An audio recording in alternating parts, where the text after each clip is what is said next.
I probably fucked that up, but that's whatever. Against the clock, been racing the rock, and you won't find nothing that'll be making me stop. So don't even give it a thought. Time can never be bought. We've argued, forward and fought, only to find that it's all about time. It can never rewind. Only fast forward and eject to show respect. We've all been given a set amount. We gotta make it count. Everybody seems to think that it's running out. I wake up in the morning and walk into the day to see people moving every which way. So let's go, okay? It's me and you. Time in life, I live mine by the rhyme. Rolling with the flyest design to get a move on the rest. I get my groove on the best piece of wax and chill. Got no time to be acting ill. There's a void I need to fill to make use of my skill. Build and climb to reach heights, entertain, change your mind. And don't lose sight of the original find. You gotta keep it together, y'all, cause it's about time. Gotta keep it together, y'all, cause it's about time. It's about time.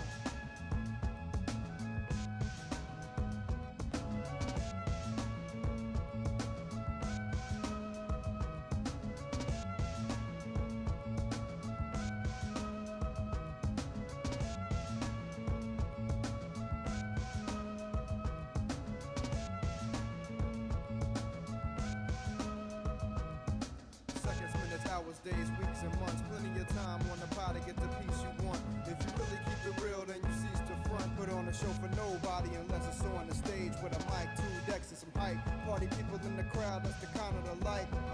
It's my time to shine for my folks at home. Me and this microphone coasting time zones. Waiting for the second hand to smack these rhyme clones and then give me a pound so we can dip in the zone. Time is my homeboy, what y'all didn't know? We go back to my melody and radio. Even though he's mad cool, he's still shady though. Done me wrong on occasion, always keeping me waiting. They say patience is a virtue, but time's a... Always thought he was legit, come to find he's undercover, creeping up on that. Either slow or fast, and don't make the mistake of thinking you can outlast. So keep an eye on your watch, cause sometimes it's the time and that's all you got. You think not? Keep an eye on your watch, cause sometimes the time is all you got. Sometimes it's the time, that's all you got. 11 to the 12 and the...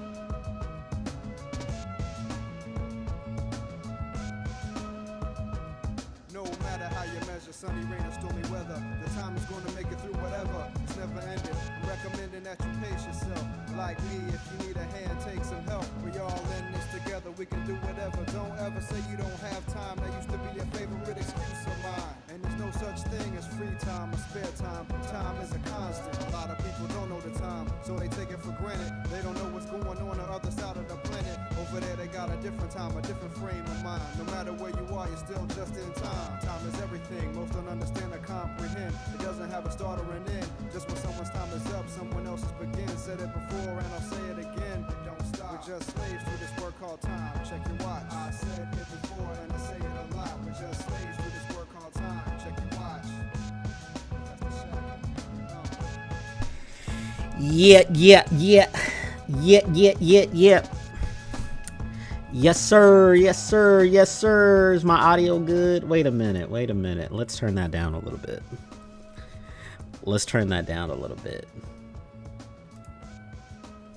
Yeah. Yo. Hello. Can everybody hear me? Can I get a hell yeah in chat, bro? Can I get a hell yeah in chat? Can you guys hear me just fine? Let me know.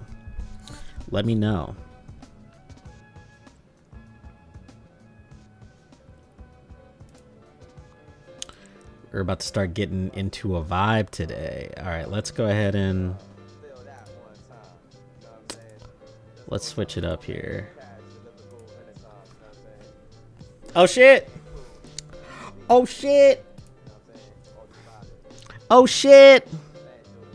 Is that too loud? Is that too loud?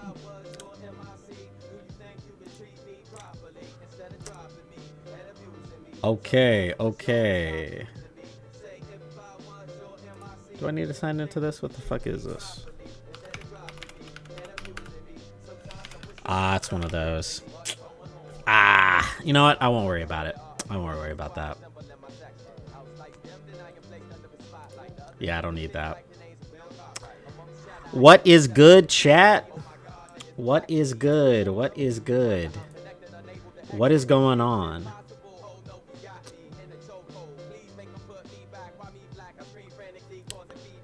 Hopefully everything is going smoothly. I'm starting stream differently than I normally do. I did it through YouTube instead of just starting it through Streamlabs. Let me see. Hope y'all are doing well today. I'm doing fantastic. I'm doing very well. Today's gonna be a good stream. I'm just gonna be yapping for the most part today, because the new Catwoman issue came out. Absolute Catwoman, the new Absolute series had started. Ice Baby, what's up, brother? Welcome to the stream. Welcome to the stream. Hope you're doing well. Thank you. Make it simple, man. What's up, brother? What's up, brother? We're gonna be talking about Absolute Catwoman today. Well, we're gonna talk about a couple of things. I have some house cleaning that I want to do at the start, which we'll get to in just a moment. But yeah, no, I definitely, we will be definitely talking about some Absolute Catwoman in particular, as it pertains to, like, obvious, you know, the new series coming out and everything. I want to start doing streams where I'm talking about the new stuff that comes out or the stuff that I picked up this week. I was thinking about maybe saving the stream for tomorrow because the new manga chapters come out.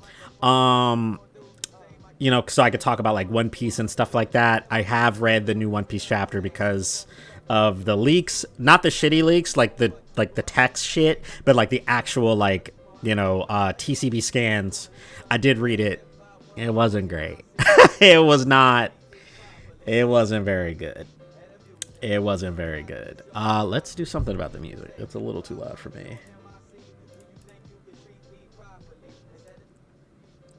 There we go. Yeah, so I want to make talking about new releases, chapters, and issues regularly on chat, just so I have, like, because I have thoughts, right? The big thing is always going to come down to, like, I want to talk about certain things, but I never have the like the time or energy to turn them into full videos, right? Obviously, because I'm working on other stuff, which we will also be talking about today.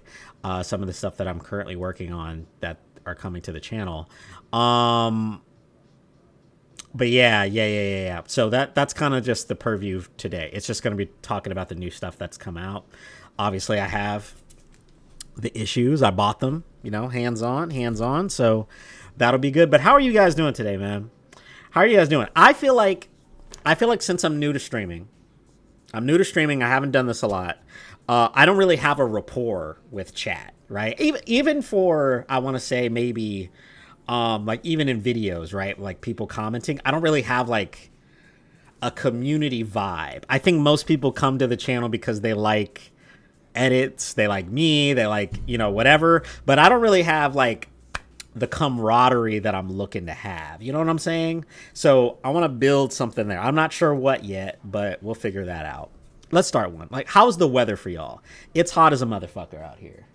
It's a little windy, but it is hot as hell. I live in Cali. This shit is ass. Ivy Moon, welcome to the stream. Welcome to the stream. Thank you for stopping by. I appreciate you. I love you. Thank you. Glad you're doing well. I love to hear that. You're what's going on? Wait, somebody's, how's the weather? Is that too cheesy? Is that whack? Is that whack? Am I not allowed to ask that? Doing it. It's hot here in Oregon too. Oh shit, you're in Oregon. You see, I think it's a great question. I think people hate on the weather, how's the weather question, especially online, because I don't know where y'all live. I don't know what the vibe is. I'm getting geographical data. I'm not going to do anything with it. I'm just gathering the data. That's all. I need to know my base. You know what I'm saying? I need to know my base. Mr. Blackie, I feel like I need to call you something else. feel like I need to call you something else. I don't want to be saying Mr. Blackie all the time. That feels wrong. That feels like a hate crime. I live in the UK. Weather just buns. Yeah, I hear that. I hear that from like one of my close friends, Mr. Mike Uby, is from the UK, and I believe he told me that shit is ass. I go by DP. See, that's just not better.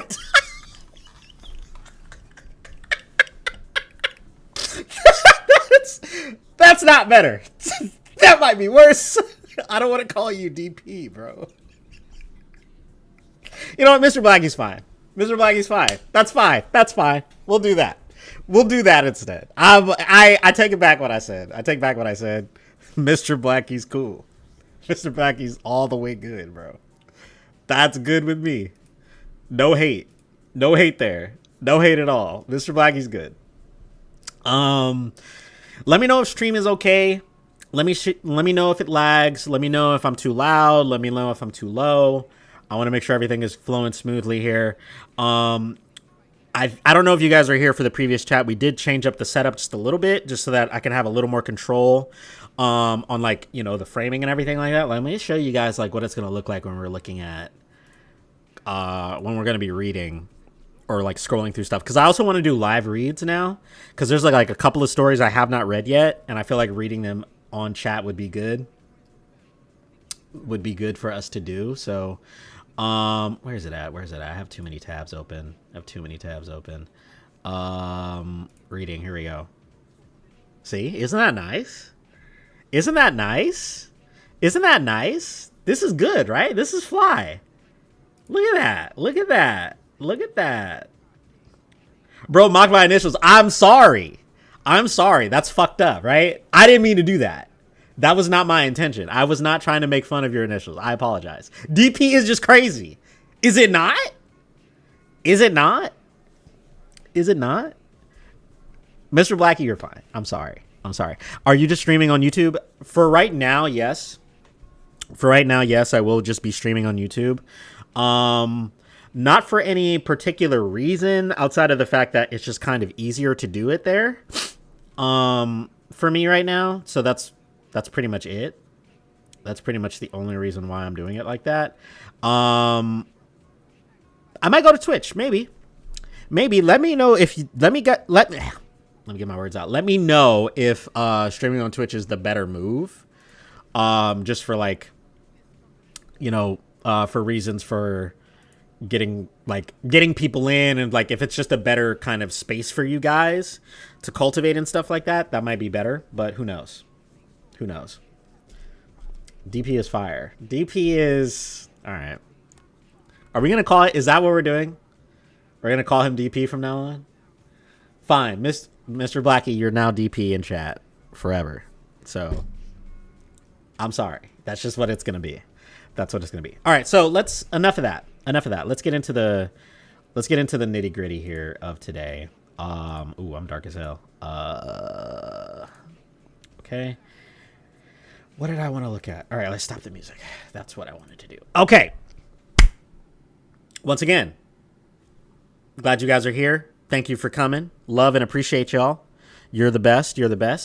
So today we are going to be talking about the new Absolute Catwoman issue. I don't know who wrote it. I don't know what the artist is. We can look that up as we go through it. But I am very excited for this. I read it. I bought it. I got 2 versions of it, which I will show you guys. I think it's great. I think it has every aspect of a Catwoman story that I would want, even though I haven't really read that many Catwoman stories in general. Che Grayson, thank you. And I think it is Shay or Che. I think it's Shay. Shay Grayson, Black woman. So shout out Black women there. Yeah. What's up, bro? Yo, Adam. Thank you for coming, brother. Thank you. Also, real quick, I'm going to be kind of all over the place because as we did last time, and this is going to be a running gag here, I pop edible before stream starts. We try to get through the necessary bits and pieces before it hits. So we are on the clock, people. I think it typically takes a full 30. I think it takes a full 30 usually. So that's what we're riding with today. We're riding with the 30. We're sticking with the 30. So let's see how far that goes. But anyway, yeah. So talking about Absolute Catwoman, I will be pulling it up here if you haven't read it yourself. I think it's 100% worth reading. But we are gonna do some house cleaning first. So I have a story to tell you guys, which I think is really cool. So, as you know, the Absolute Wonder Woman script is currently being worked on, right? I'm in a weird place with it. Not in a bad place, just a weird place. So I would say outside of, obviously starting with Batman, it was easy because you just have so much history with the character, like no one's ever going to say they don't know who Batman is, and they don't know that his parents got domed on Crime Alley. Everybody knows that, right? There's just so much context for the character in terms of media and movies and so on and so forth. So I have no particular context for Wonder Woman outside of the stuff that I've seen in terms of movies and then the animated series and so on and so forth. I don't really understand the character in the way that I would like to. But after reading Absolute Wonder Woman, there is so much, there's so much characterization for her in that story for Diana that I feel like even as someone who doesn't know the character at all, you will fall in love with her immediately. That's what happened to me. On some days, depending on the issue, I don't know if it's just me, the stream froze. Oh, it was just me. Okay, I wanted to make sure. I think that some days or some issues that come out, actually Wonder Woman is kind of better than Batman. Sometimes it's better. Sometimes it's more consistent. And literally depending on what day you ask me, sometimes I'll say Wonder Woman's better. Some days I'll say Batman's better. Some days I'll say Martian Manhunter's better, but we'll save that for a different conversation. So yeah, I think that there's so much to the character in the story that makes me feel like, okay, I'm getting who Diana is. But can I properly discuss my feeling for the character and this particular story if I'm coming at it from a place of not knowing her at all? You see where I'm going here? I don't know her. Can I really say that this story is doing something for me to understand the character if I don't understand her at all? So we got to re-engineer this thing, right? So the script essentially went from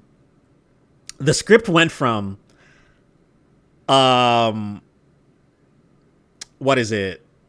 What's happening? Somebody's being weird in chat. Who the fuck is that? I can't even see this person's account. Why is that popping up? Adam Spicy, if you're still here, or Ivy Moon, one of you, can you do me a favor and exnay that person? I'm going to go ahead and make you, let's see, block words, blah, blah, blah. Yeah, Ivy Moon, you are now a mod for today. If you could, because I can, for some reason, can't see these. I don't know why. I do not know why I can't see these. Might have to do something else. Make me a mod and I'll do it. Yes, sir. Yeah, some of the chats for some reason are not showing me all of the information right away, and I do not know why. Anyway, I don't want to stop the momentum here. I want to keep the momentum going. So, what was I saying? Where the fuck was I? I got completely fucked on that. I have no idea where I am talking about this. Anyway, yeah, so I had to reverse engineer the conversation around Diana and what she means as a character and stuff, so on and so forth. So what the plan is now for the whole video essentially is going to be essentially going through. Yeah, I'm here and I can't see anything. Yeah, I don't know why I can't see. I can see it on stream, but I can't see it like in chat. You know what I'm saying? Like on my phone. I don't know why. I do not know why. Yeah. Might have to do something about that. I'm not sure what's going on there. Anyway, so the video essentially has transformed into, I'm going to go through some core, like, Wonder Woman stories, pick apart kind of like what are some like core things about Diana that I think need to be encapsulated for her to make sense to a wider audience. But at the same time, how those things tie into what they do well in Absolutely Wonder Woman, if that makes sense. Like, think of it in terms of structure the same way that I do, the same way that I do the Johnnyverse videos, right? Where we start with the elements of the thing and then the quintessential version of the thing. That is what the video has turned into, if that makes sense. The problem, though, is that requires essentially me to read a lot of Wonder Woman, which I have done. And honestly, it's been amazing. I think I took care of it. Thank you, brother. You're the fucking GOAT. I appreciate you. Hearts. Thank you. You guys are the best. So essentially that's the plan, but it has turned the video in a lot longer because I am going to have to talk about a bunch of different stuff. I've read, Wonder Woman Dead Earth, amazing Elseworld story, probably my favorite. I will end up buying that book at some point. I've read Wonder Woman Historia or Amazon Historia, I forget which one it is. That one's great, love it, super good story. I've read True Amazon, amazing. I've read how do you say that word? If you're a Wonder Woman fan, I feel like you know which one I'm talking about right now. It starts with an H. Hikatea? Is that how you say it? I'm going to sound so fucking stupid. Hikatea. Yeah, here we go. Pronunciation. I feel like I had to do this when I was looking it up. And I feel like that's not even right. Hikatea. Yep, I knew it. I got it wrong. Hikatea. Wonder Woman Hikatea. Great story. And then right now I'm on George Perez Wonder Woman. I'm currently on George Perez Wonder Woman. And I like it a lot. I think that here's the thing about old school. And you guys tell me if you feel this too, right? I think there was a bit of an aversion. There was a bit of a aversion for me with reading older stories because I was like, it's kind of cheesy. It's not like badass. It doesn't have the colors and arrangement that I like in modern comic book stories. I am a fool. I'm a fool because I'm reading George Perez and bro, the color array, the way that they like orchestrate panels and shit like that. I may even pull it up on stream later on. The way that they, oh my God, bro. Oh my God, it's so good. It's so good. I personally don't love how it starts. I'm not really interested in that version of the origin of the Amazons and Themyscira and shit like that, which is like, bro, like I'm coming off of True Amazon and like Historia, you know? So it's like, you're not going to beat those.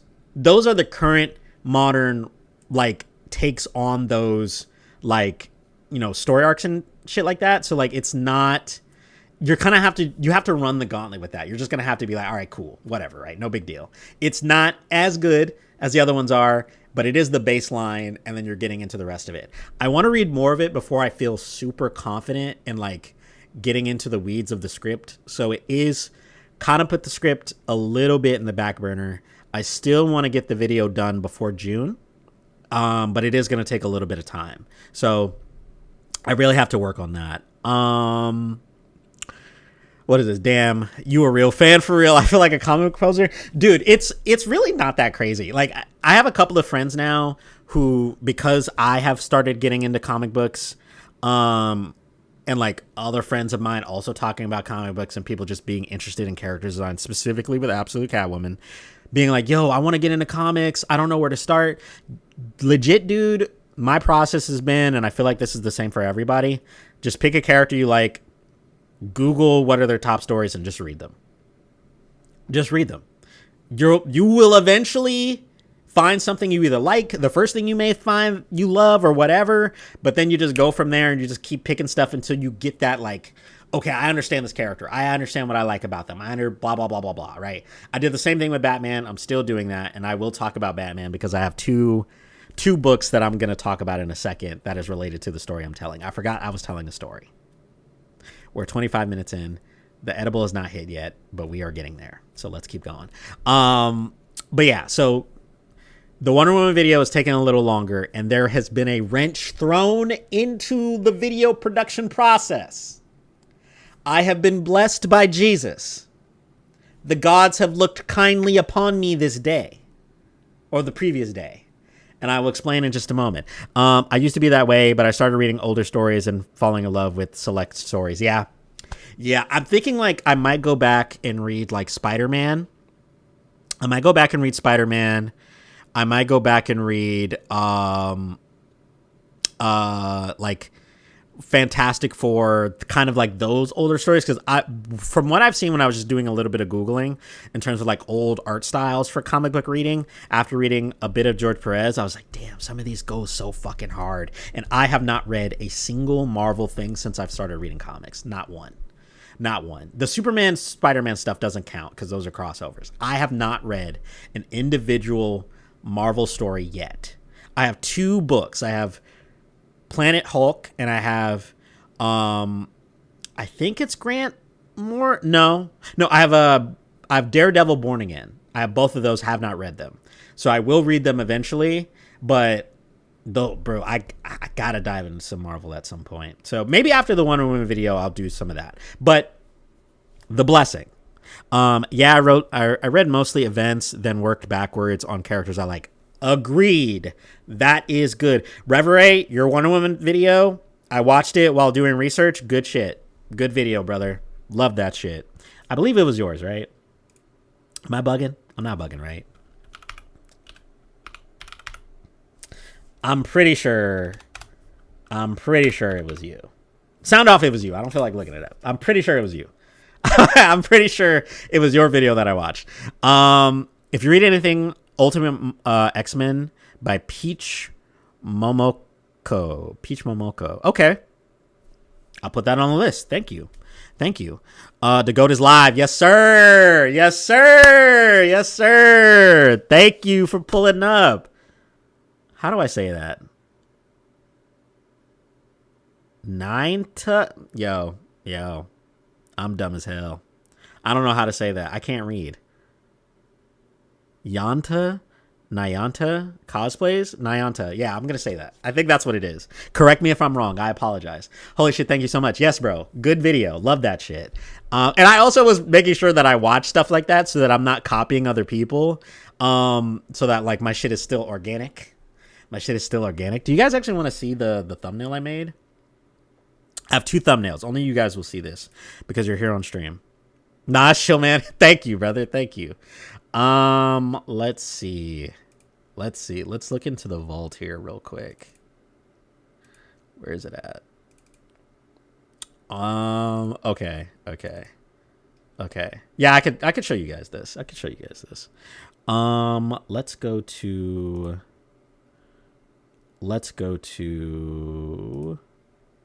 reading. Okay, here we go. Yeah, so what I do for what I'm doing right now to like prepare myself for like video editing and like obviously working on thumbnails is that I will download all of the issues, put them in folders, obviously, and then like pick and choose art pieces that I think are pretty good, and then like try to figure out what I want to do for the thumbnail. This is what I have. These bottom ones are what I've like have for the thumbnail right now. There's 2 in particular that I really like. This one is my personal favorite. If people don't like this one on YouTube, I'm going to be so fucking mad. I'm going to be so mad. Dude. Look at that. Look at this. This is a good thumb, bro. This is a good ass thumbnail. If people don't like this thumbnail, I'm going to be mad. I'm going to be so fucking pissed. I'm going to be so pissed. I'm going to be so pissed. Because you know how you guys know how YouTube does. I don't know if you do. I don't know if you guys are creators or not. Some of you are. I know that for sure. But YouTube be on bullshit sometimes with what they're like. Oh, yeah, the viewership didn't really fuck with this one. The viewers didn't really fuck with this one. So we're not really going to push it the way that we could be pushing it type shit. That should be pissing me off. That should be pissing me off. But hopefully people like that one. Hopefully people like that one. This is the other one. In all honesty, I think this one gotta head out. I'm spicy. Yo. Hey, appreciate you, brother, for coming through. Appreciate you, brother, still. It's a beautiful thumb, but you know the algo. That's good. Thank you, guys. But yeah, the algo be fucking me, bro. The algo be fucking me on the good ones. Needs more red circles. Yeah, you might be right. Okay, so this one is the one I think is probably going to work. This is the one I think is probably going to work the most. I think YouTube will like this one the most. It's very uniform. It's pretty much like my other ones. I like the triangle vibe. I went with this one. My homie Inaku, she's the internet culture, like nerd culture YouTuber. She kind of helped me out with figuring out the layout for this thumbnail. So I feel like this one will probably work. Who knows? Hope the Eddies treat you well. Yeah, we'll see. We shall see. But anyway, enough of that. So to continue my story, because I forgot I was telling a story. So another aspect. Yeah, more vibrant colors. Agreed. Because everybody's Cocomelon now. So you really kind of have to play into it, which is fine. That's fine. But yeah, so the other aspect, the other thing that happened was I have been reading, and I'll pull it up here. I read all of this. Zack Snyder and Greg Capullo's 0 Year for Batman. This is one of the greatest stories I've ever read in my life.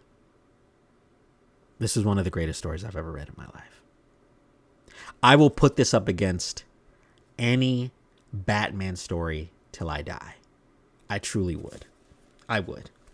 I'll fight anyone on that. This Batman Year One is a 10 out of 10. It's a 10 out of 10. I would never argue against that. It is truly one of like the Batman stories of all time. It is so good. It is so well written. It is so well directed and like just drawn. It's Batman Year One is a masterpiece. And so is this. This is a masterpiece. Hand to God. It's so fucking good. If you haven't read this, do yourself a service and just fucking read it. Just read it. It's amazing. It's perfect. Greatness, and we'll fight anyone. My guy, me and you, NC, we're like that, bro. We're like this. You see the vision. You get it. But yeah, so I finished reading it. I posted about it on Twitter that I had been reading it, right? And then I posted the last page, and was like, yo, masterpiece, 10 out of 10. I love this story. Guess who liked the tweet?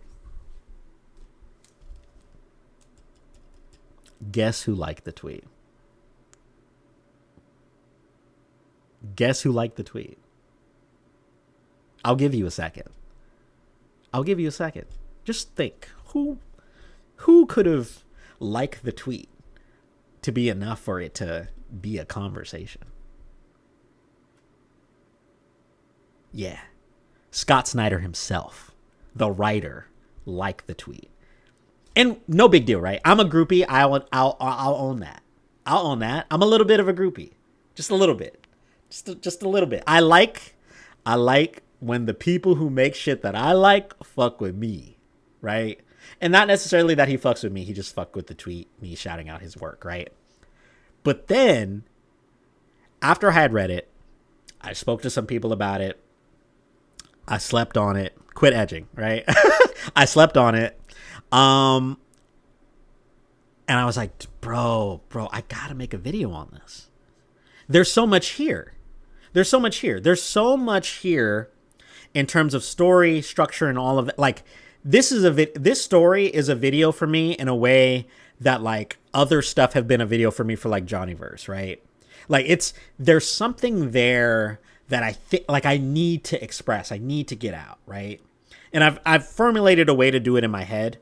So I tweeted that. I was like, I reposted, or I quote tweeted that initial tweet about it being a masterpiece and being like, okay, I need to make a video on this. And guess who liked that tweet? Scott Snyder. Wait, does he watch my videos? Wait. Do I have motion? Scott Snyder liked my tweet about me making a video on 0 Year?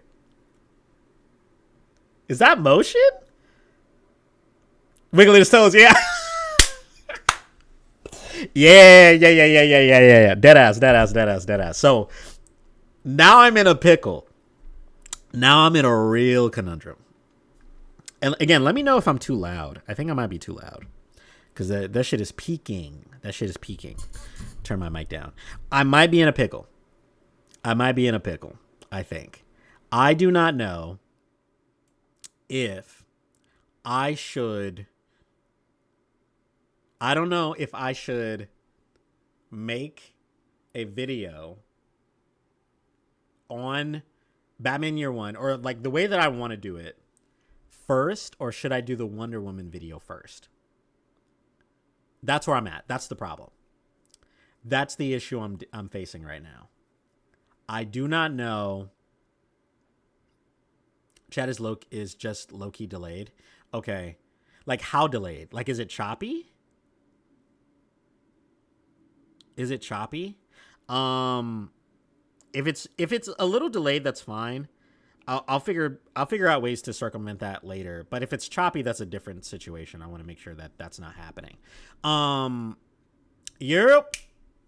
What's up, brother? LU Gods and a bunch of numbers. What's happening, bro? What's happening? We're talking about my life crisis where I can't decide if I should use my clout coins with Scott Snyder and just make that Year One Batman video, or do I focus on the Wonder Woman video? Because the other aspect of it too, right, is the fact that it's currently Pride Month for June. I want to get the video out at the end of June. An aspect of Wonder Woman that I think is really important is her relationship with women and how that plays in her, like, you know, overall characterization and stuff like that. Me personally, hey, gonna put my hands up. I think Wonder Woman should be gay. I think she should be gay. And I think that whole thing that she has with Zatanna, very cute. Boba, what's up, brother? Welcome to the stream. Thank you for coming. Thank you. Yeah, so I'm trying to work that out. I don't know. I really am in a weird spot where I truly do not know what the best route for that would be. Should I post a poll? I'm going to put a poll in chat. And I'll decide by the end of today which video should I make first. Because I did this with the Supergirl, and then Wonder Woman, because Supergirl, the movie, is coming out at the end of the month. Let me see. I love your videos, Mr. Star. Thank you, Boba. Thank you. I appreciate you, bro. Absolute.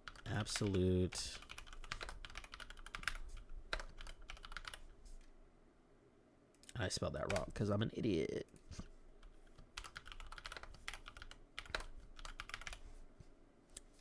Okay. I'll just put that up. And then I'll end it whenever I feel like ending it. But yeah. So trying to decide. How about a coin flip? But now you brought up Pride Month. I guess you gotta cook with the narrative. Yeah, that's what I'm saying. It kind of puts me in a weird kind of spot there. Like, I don't really know what the best route for that would be.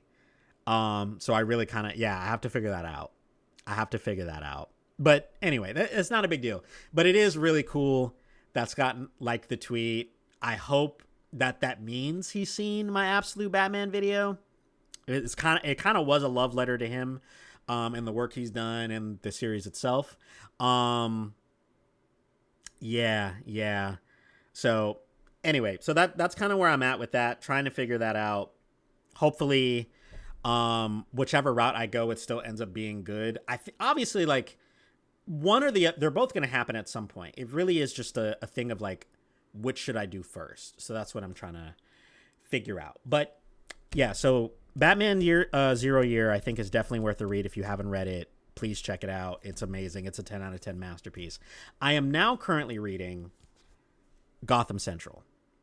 Gotham Central is fire. Gotham Central is fire. I've heard people say that it's mid. Those people are stupid. You know, and here's the thing, right? Maybe that's too far. I think what I like about this is that I like Law and Order. I love a cop show. I love a show that has like people who are really good at their jobs doing their jobs. I fuck with shit like that. So this kind of gives me that, but in Gotham. And I just think it's an interesting concept. Like, yeah, cops are in Gotham. Gordon and Harvey aren't the only fucking cops in Gotham, right? So having a story about their relationship with trying to solve cases while also having to deal with Bruce going around, you know, essentially getting all the credit for the... Let me relax. It's coming in and taking care of the jobs that they want to do. Let's say that. But yeah, it's good. I love it. I've only read, how far am I? I'm not that far. So far I've read the first story. That one's about Mr. Freeze killing a cop and then them trying to track him down. It was very entertaining, and it's actually kind of funny. There's some panels in there that are pretty goofy. So, yeah, it's good. I like it a lot. So I will be reading that for the rest of the week, and then I'll be moving on to something else. What? I don't know. I just picked that up. I need to read it. It's good. Please do. I've come across you never read a single DC comic. What's a good one to start? Okay. What's a good one to start? This is a good question. And honestly, I don't know if I'm the most qualified to answer that simply because of the fact that I am so new. But maybe in the same way that I can describe it, that it, like, as a newer fan, I have some of that like lived experience of anxiety of getting into it now. So here's what I would say. Really Backs? Am I saying that right? Really Backs? Backs. With an X. Here's what I would say. I would say that, again, kind of what I said earlier. If you have a passing interest in any DC character, right? Let Marvel character be damned, right? Go away. Am I saying it wrong? Is that on me? My fault, brother. Yes, JS Backs. Okay, thank you for clarifying. Yeah. So if you have a passing interest in any DC character, I would just say, kind of, again, what I said earlier, just, you know, do a little bit of research. If you're interested in Batman, just look up what are top Batman stories. If you're seeing like the consistent, I based it off of like, if I was seeing a consistent 3, right? If I'm seeing a consistent 3 stories, those are probably the ones to read for sure. So for me, when I started, I read Year One first, which is obvious, right? Like, you're getting the origin. It's the quintessential Batman story, whatever. And then I went into, I think the next thing I read was Court of Owls, if I'm not mistaken. No, Long Halloween. I read Long Halloween, and then I read Dark Victory, and then I read Court of Owls. Great, kind of get you in there already. And also, dude, I would say if you have not read the Absolute series, just do that. Just do that, please. Just save yourself the time and energy. If you want to get into DC right now, read Absolute. They're all fire. Yeah, so that's what I would say. Just in general, find a character you like, even with like Marvel, right? Like for me, I would say I think the most interesting character for me is probably Miles Morales, simply because I really like the movies. So I'm thinking I'm probably going to go look up Miles stories, and then like as I get acquainted with like some of the characters he interacts with, if I find someone I'm interested in, okay, who next, right? Like who else do I read, and then go on from there. Also Daredevil, because I've been watching Daredevil too, so I think I might. It'll probably be either Miles or Daredevil that I start with, but we'll see. Okay, Ivy Moon, are you reading Fractions Batman Volume 1? Dropped a few weeks ago. Wait.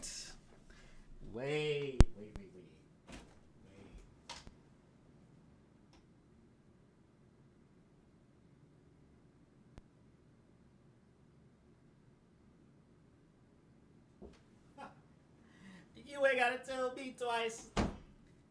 You ain't said nothing but a word, gang. You ain't said nothing but a word. Because it's right here. It's right here, baby. I got it. I got the goods. I got the goods. The alt, you got fucked. You know, I went and got him. Daredevil just got a new series. I did see that. I don't know if it's good or not. I might have to check it out. Thank you. I'm definitely getting into that. Thinking about making a comic. Ooh, sick. But only read mangas. Yeah, dude. And honestly, same thing for me. I was, for the most part, purely manga coded. I wasn't interested in reading comics for a long time. And then when the Absolute series started popping off, I was like, all right, let me see. Am I missing something? And yes, I was. I was missing an entire piece of my life that I feel like I've been completely oblivious to. Yeah, so it's great. All right. I think that's good on housekeeping. I think that was everything I needed to say. So let's get into the actual thing we're here for, ladies and gentlemen. Absolute Catwoman. And this will be good for some of you who are saying that you're interested in reading comics. Hopefully I'm able to kind of like, you know, we'll go through the story and maybe talk about it a little bit and see if you're interested. Let's see. Yeah, so Catwoman. So I went to my local and I got 2 issues. I got the foil for Absolute Catwoman. I may even pull it out to kind of show you guys. And then I got the alternate, no gooning on stream. I will try to be normal. About this. I got the alternate cover, and bro, she's just so beautiful. I don't even know how do you be this beautiful? This is a gorgeous woman. This is a beautiful woman. But yeah, let's see. Foil cover, Absolute Batwoman. Penned by a black woman. Or not penned, written by a black woman. Isn't it kind of weird? Isn't that kind of weird? Kind of weird, right? Good cover, though. Yeah, we're going to look at it. I think it's really good. I think it's an amazing start. They really kind of cooked with that. I really like the direction they went with Selena in the story. And it honestly kind of puts it in this interesting perspective of like who Selena is as a character, what she's achieved, what she essentially could have been doing in the mainline universe, and why it's important to show that difference here, right? So I'm going to pull that up now. Wow, I'm with you, brother. I'm with you. All right, so let's do this. And this will be my first time doing like a live review for something, so I don't really know what the vibe is going to be or like how I'm going to do the analysis, but we'll figure it out as we go along. Let's see. Black Mirror is a solid follow-up to Year One. Oh, yo, Kronos? Am I saying that right? Yeah, thank you. Black Mirror is a solid follow-up to Year One, Long Halloween, and Dark Victory. It's some good Snyder work. Oh, I didn't know he did that. Okay. Black Mirror. All right, I'll check that out. I will check that out. Thank you, Kronos. Appreciate you. That's rad. Ain't comics been reading the Cross series as recently, and Jungle Gym, huge zombie fan. Jungle Gym? What the fuck is Jungle Gym? Selena is in the position that Bruce Wayne would normally be. Exactly. Okay. So let's get through here. Let me get the proper. Let me do this right. So Absolute Catwoman is being worked on by Che Grayson is the writer. What else has she written? Should I pull this up? Yeah, I'll pull it up here too. Che Grayson is the writer. I believe she's a black woman. Shout out that. Looks like she's credited on working some other stories. And which is what I really like. It's something I really like, and maybe people don't talk about this enough with comic book writers, is their longevity in terms of like having worked on a bunch of different stories and cultivating what essentially would end up being their style and way of writing and stuff like that. Stream's a little off. Let me see if I can fix that. Oh no, not that. What the fuck? Desktop. Yeah, there we go. There we go. Yeah, that's better. Yeah. So I like to know, like, oh, you've worked on a bunch of different stuff, right? Like you've kind of gone through the gauntlet of being a writer and like getting your feet wet and then eventually working on these bigger projects or whatever. Or maybe you're just a savant, right? But I do like knowing, like, okay, this is what your discography is like. This is the stuff that you've worked on. This is the stuff that maybe I can look back on and see if maybe I'm interested in that. Because I'll tell you this, one of the major downsides that I think manga has is that, like, bro, your mangaka probably only has one hit. They probably only have one banger. There is a select few, a very small amount of mangaka who can return a banger immediately. It's small. And I know that because I've seen my goats try to do it and then crash and burn. I have not forgotten about Samurai 8. I still remember. I remember the ancient text. I read them. I read the ancient text. I know that some of our goats can be washed once it's over, right? Not all of you can be, what's his name? Tagashi. Not all of you can be Tagashi. Not all of you can be the mangaka for Full Metal Alchemist. We're not all built the same, okay? I've seen my goats crash and burn. Yeah, so it's not always guaranteed that because you wrote a good manga, you're going to come back with a banger. But typically, if you like a writer for a comic, they probably did really good later on. Like whatever their other stories are, you'll probably like those too. Unless it's Jeff Loeb. Unless it's Jeff Loeb and Tom King.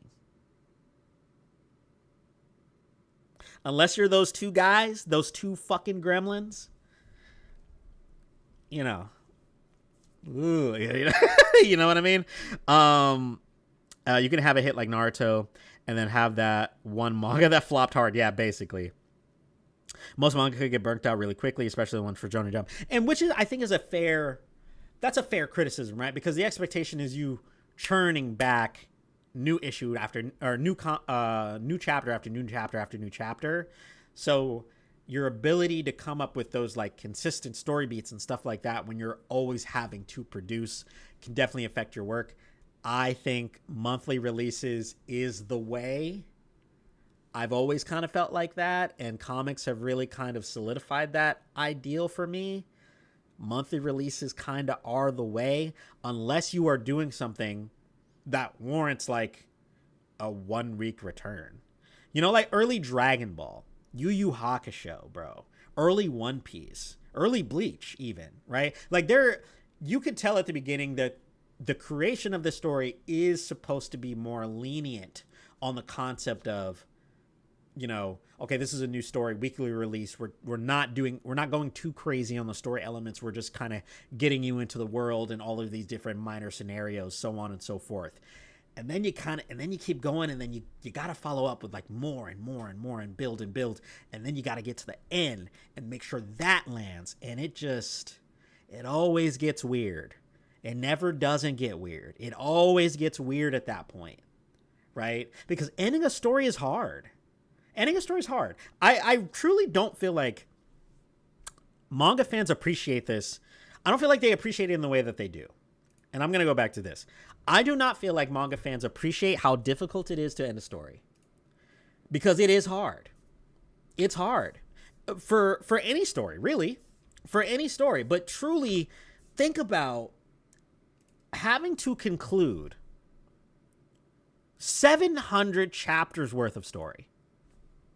Just conceptualize that in your head. Conceptualize that. How hard would that be to do? Some comics do weekly and bi-weekly, and you can tell. Yeah, bro. It is a night and day. It's a night and day situation. It is so difficult to be able to figure out how you're going to land this plane after years and years and years and years and years of writing the story, and then getting to a place where you now have to end it while still producing, still putting out new chapters every fucking week, and you got to land this plane. I'll say this right now. I think we're lucky we got the endings that we even fucking got for some of these series, bro. Imagine how bad Dragon Ball Z could have gotten. The ending, the Buu saga, that whole thing was fucked, right? That whole thing was fucked. You know it's fucked because Goku's not even supposed to be there. That whole thing completely fucked because Goku wasn't even supposed to be there, right? So you're just having these situations of like, bro, like, damn, this actually might have been the best case scenario. Because how do you land this plane and be happy? I actually had a friend of mine ask me this question. He was like, bro, how do you think Oda could do anything with the One Piece, like the actual One Piece, that would make you happy? Do you think he could? I don't know, bro. I don't know. I do not know. I have no idea if Oda could do anything to make me happy. I don't know. That is such a great 25 plus years of buildup, of edging. 25. That's never happened. It's never happened. That is an insane thing to happen. For you to not know what something is in a story for 25 years, that is insanity. It's insane. So can Oda provide something that would make me happy? I don't know. I do not know. I wish I did. I don't. So yeah, that's the unfortunate thing about it. That's the unfortunate thing. Remember, Oda can do no wrong. He can do anything. You know what? You got me. Except for this week's chapter. He actually can do wrong. He actually can do pretty bad, actually. When it comes to endings in manga, Araki is the GOAT. 8 straight parts of peak. Yeah. Why am I saying yeah? I haven't read JoJo's. But yeah. As far as I'm aware, I haven't heard too many situations of people being upset about the ending of JoJo parts. So that's fine. Back-to-back ending with JJK and Chainsaw Man. And honestly, the crazy part is that I understand why people don't like the ending for JJK. I personally don't have a problem with it. I think it's fine. I think it works. But I get why people don't like it. And again, imagine how bad Chainsaw Man is bad. That's one of the worst things ever made. the Chainsaw Man ending legitimately is doo-doo. It's trash. It's bad, right? JJK though, truly in my heart of heart, imagine how bad it could have been. It could have been so much worse. It really could have been so much worse. The fact that Gege Akutami, is it Gege or Gigi? I think it's Gigi, right? Gigi Akutami was able to end the story the way that he did. I think is honestly a miracle. I think it's a miracle. Yeah, bro. Yeah, I have this running gag with my friends that I think Gege, it's Gege? Yeah, okay. Thank you. I wanted to make sure. I think Gege saw Horikoshi end or announce that what is it? My Hero was ending in 5 chapters, and he went, "Wait, I can do that too." Wait, I can do that too. Wait, I can just quit. I can just tell him I'm done. Fuck, dead ass.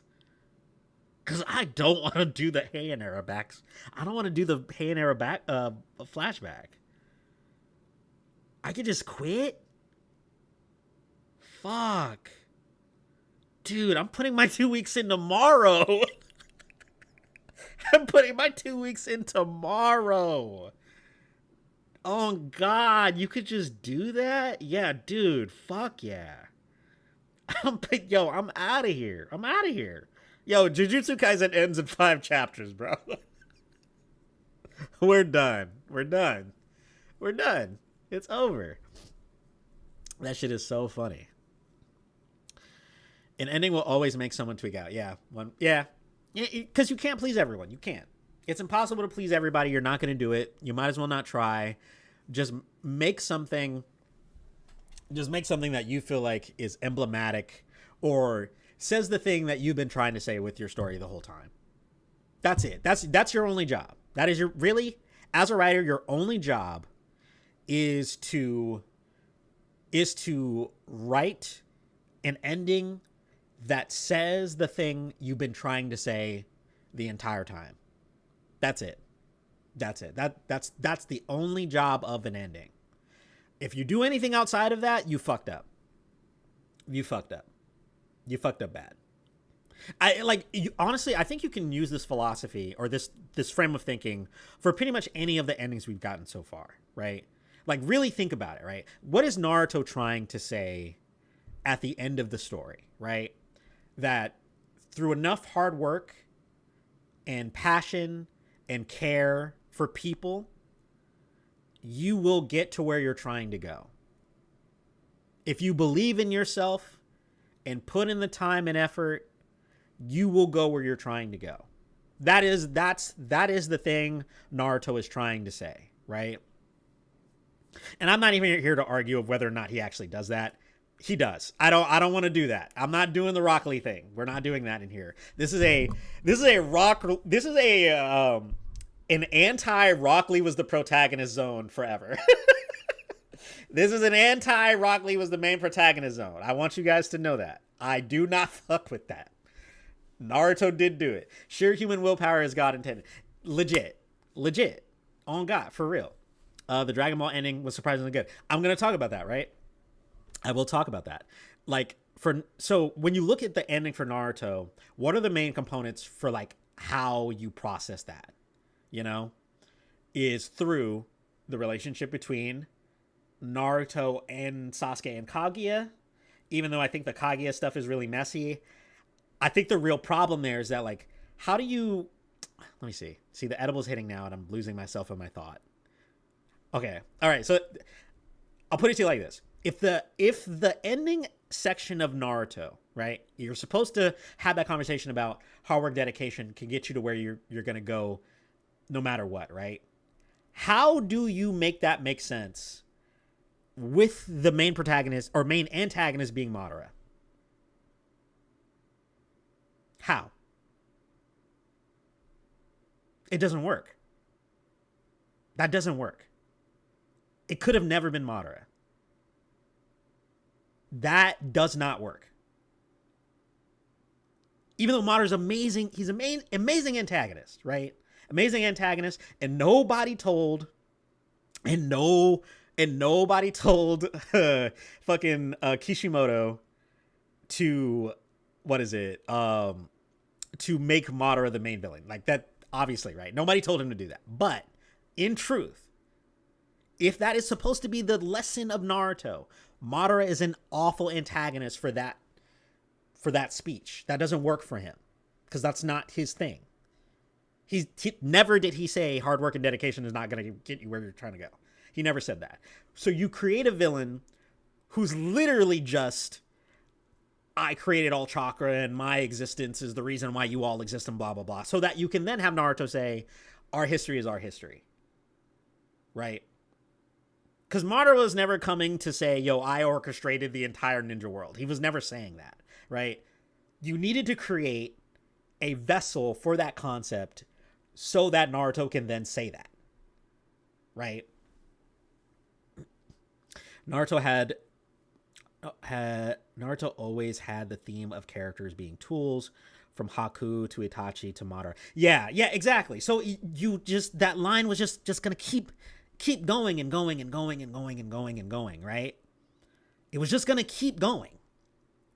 And then, so the only other option you had was to create that vessel for that. And then you did, and then you distill it with Naruto versus Sasuke. You know? And then you get the ending. So was it perfect? No, absolutely not. Absolutely not. It was not perfect. But did it say the thing it was trying to say? Yes. 100%. And this is, we'll think about another thing, right? We'll talk Dragon Ball. We'll talk about Dragon Ball Z. Because Boba brought it up. Talk about Dragon Ball Z. Dragon Ball Z has a good ending in the sense that Vegeta's speech is emblematic of the whole of Dragon Ball. It's definitely not perfect because they did 10-10 dirty. 1,000%. I was actually having a conversation with a friend of mine the other day about that, but I'll get to that in a second. Dragon Ball has a good ending because Vegeta's speech is emblematic of the whole of Dragon Ball, of the whole experience, right? You are number one. Bam, there you go. Good. It's good shit. That's good shit right there. You did it. Dragon Ball ends well because that speech and how we got there is Dragon Ball to a T. So it works, right? The problem obviously being that wasn't really the direction we were going in because Gohan was supposed to be the hero. He was supposed to be the main guy, right? He was supposed to carry the legacy, right? But then again, people not really fucking with that. Akira Toriyama kind of wishy-washy on whether or not he wants to do it. You bring back Goku. Now we gotta figure this out. Now we have to figure this out. What do we do? Our main boy is not our main boy anymore. He's not the main guy. He's not going to be the main guy. We got to bring Goku back and fix this fucking thing. So what do we do? How do we end it? How do we end this? How do we land this ship since the original plan is fucked? All right, we just have Goku be the most Goku he's ever been. That's the only way we can do it. Let's make him fight for fun against a monster who thinks fighting is fun. That's what you do. That's what you do. You create a character who's incapable of malice, right? Because he is just like he's not plotting, right? He truly is here just to fight. You think about a majority of the villains that exist in Dragon Ball Z, all have an ulterior motive, all have a plan, all have ego, blah, blah, blah, blah, blah, right? If you can't do the Gohan thing, what do? You dig deep and you find yourself a ghoul that is only here to fight Goku. And then it works. Make Goku fight a cancer patient, I guess. He truly seeks the strength. Yeah, bro. Or that. That could have worked too. Yeah, so that's the... So... man. So I'll say this about... Because we got to get to this Catwoman thing. Like, we're completely off the rails. But I'll say because somebody brought it up, like Attack on Titan 2, right? Do people not like Attack on Titan's ending? I've heard it. Yes, whatever, right? And I'm not even the biggest fan of AOT. I kind of fell off during the third season. I'm not super into that. Didn't Akira Toriyama freestyle the entire story? He says that's bullshit. If any mangaka tells you he 100% freestyles the story, that's nonsense. That's nonsense. You can't do that. You can't do that. You are actually incapable of freestyling because your story is based on the history of stuff that you've written. Like Akira Toriyama, in terms of like obviously like there being plot holes in the story, right? There are a few. It's consistent. Like the story moves in a like you're reading the story and it moves in a very obvious path, right? Like it's really not that crazy. He didn't freestyle it. That's like Jay-Z saying every verse he's ever done was a one take. That's a lie. That's a fucking lie. That is a lie. You fucked up. You're a human being. Shut up. But anyway, what was I saying? Yeah. So AOT again. What is the thing that AOT is trying to say? Hate fuels hate. Human nature is a constant cycle. The only way for us to truly learn how to treat each other is to find a way to break that cycle of hatred. Unfortunately, humans are going to do whatever the fuck they want to do. They're just going to do it. They're just going to. This whole thing is cycle of violence. I created the me that exists now. You know, every action had a reaction. You know what I'm saying? We're all swimming in the cycle of violence forever. And the only way to end this is to, I guess we have to kill him because he's going to kill everybody. We have to stop him, you know? Yeah, and then you're just like, oh yeah, no, humans we're just hardwired for war. We're going to do this again. Life goes on. Fight for what you can now, but life goes on, right? Now, some people that's stupid. Some people think that's a little pessimistic. That's a little rough. That's kind of a difficult pill to swallow, right? That's kind of a hard lesson to intake. Some people may not resonate with that all the way, right? But does it make it any less bad? No, because it said what it was trying to say, right? You could think the conclusion is wrong, but if it's consistent with the overall message, I wouldn't say that the ending is bad, right? Like Chainsaw Man ending is bad to me because it commits that sin. This is not what this story was about. You fucking lied to me. The story was going in a particular direction and you fucked it up. So instead of just trying to find a way to get back to the original message, you just said, oh, this is the new message now. This is the new message now. This is what the story's about now, actually. You guys are dumb as fuck for thinking the story was something else. Oh my God, you're so dumb. Did you guys think the story was this? Dude, no. Dude, I mean, it was that, but then I redrew the line and now it's over here. That's why Chainsaw Man ending sucks. Because it deviates. It changes the whole thing to where it becomes completely unrecognizable. Like that's also, it's kind of the reason why I did not love Bleach's ending originally, and I still actually kind of don't. Because and this is a me thing, right? This is my fault. I actually need to reread Bleach. I will take onus on this. So don't clip what I'm about to say without that original part. I'm saying that I need to reread Bleach because of this. I do not understand Bleach. I don't get it. I like it. I know I like it. I do like Ichigo. I like the story. I like what happens in it. I like the things that occur. I do not understand what the message of Bleach is. I don't get it. I truly don't. So when I got to the ending of the story, it really just felt like shit was just happening. It felt like things were just occurring. And I did not understand it, so I couldn't appreciate it. I was kind of just happy the story was over at that point.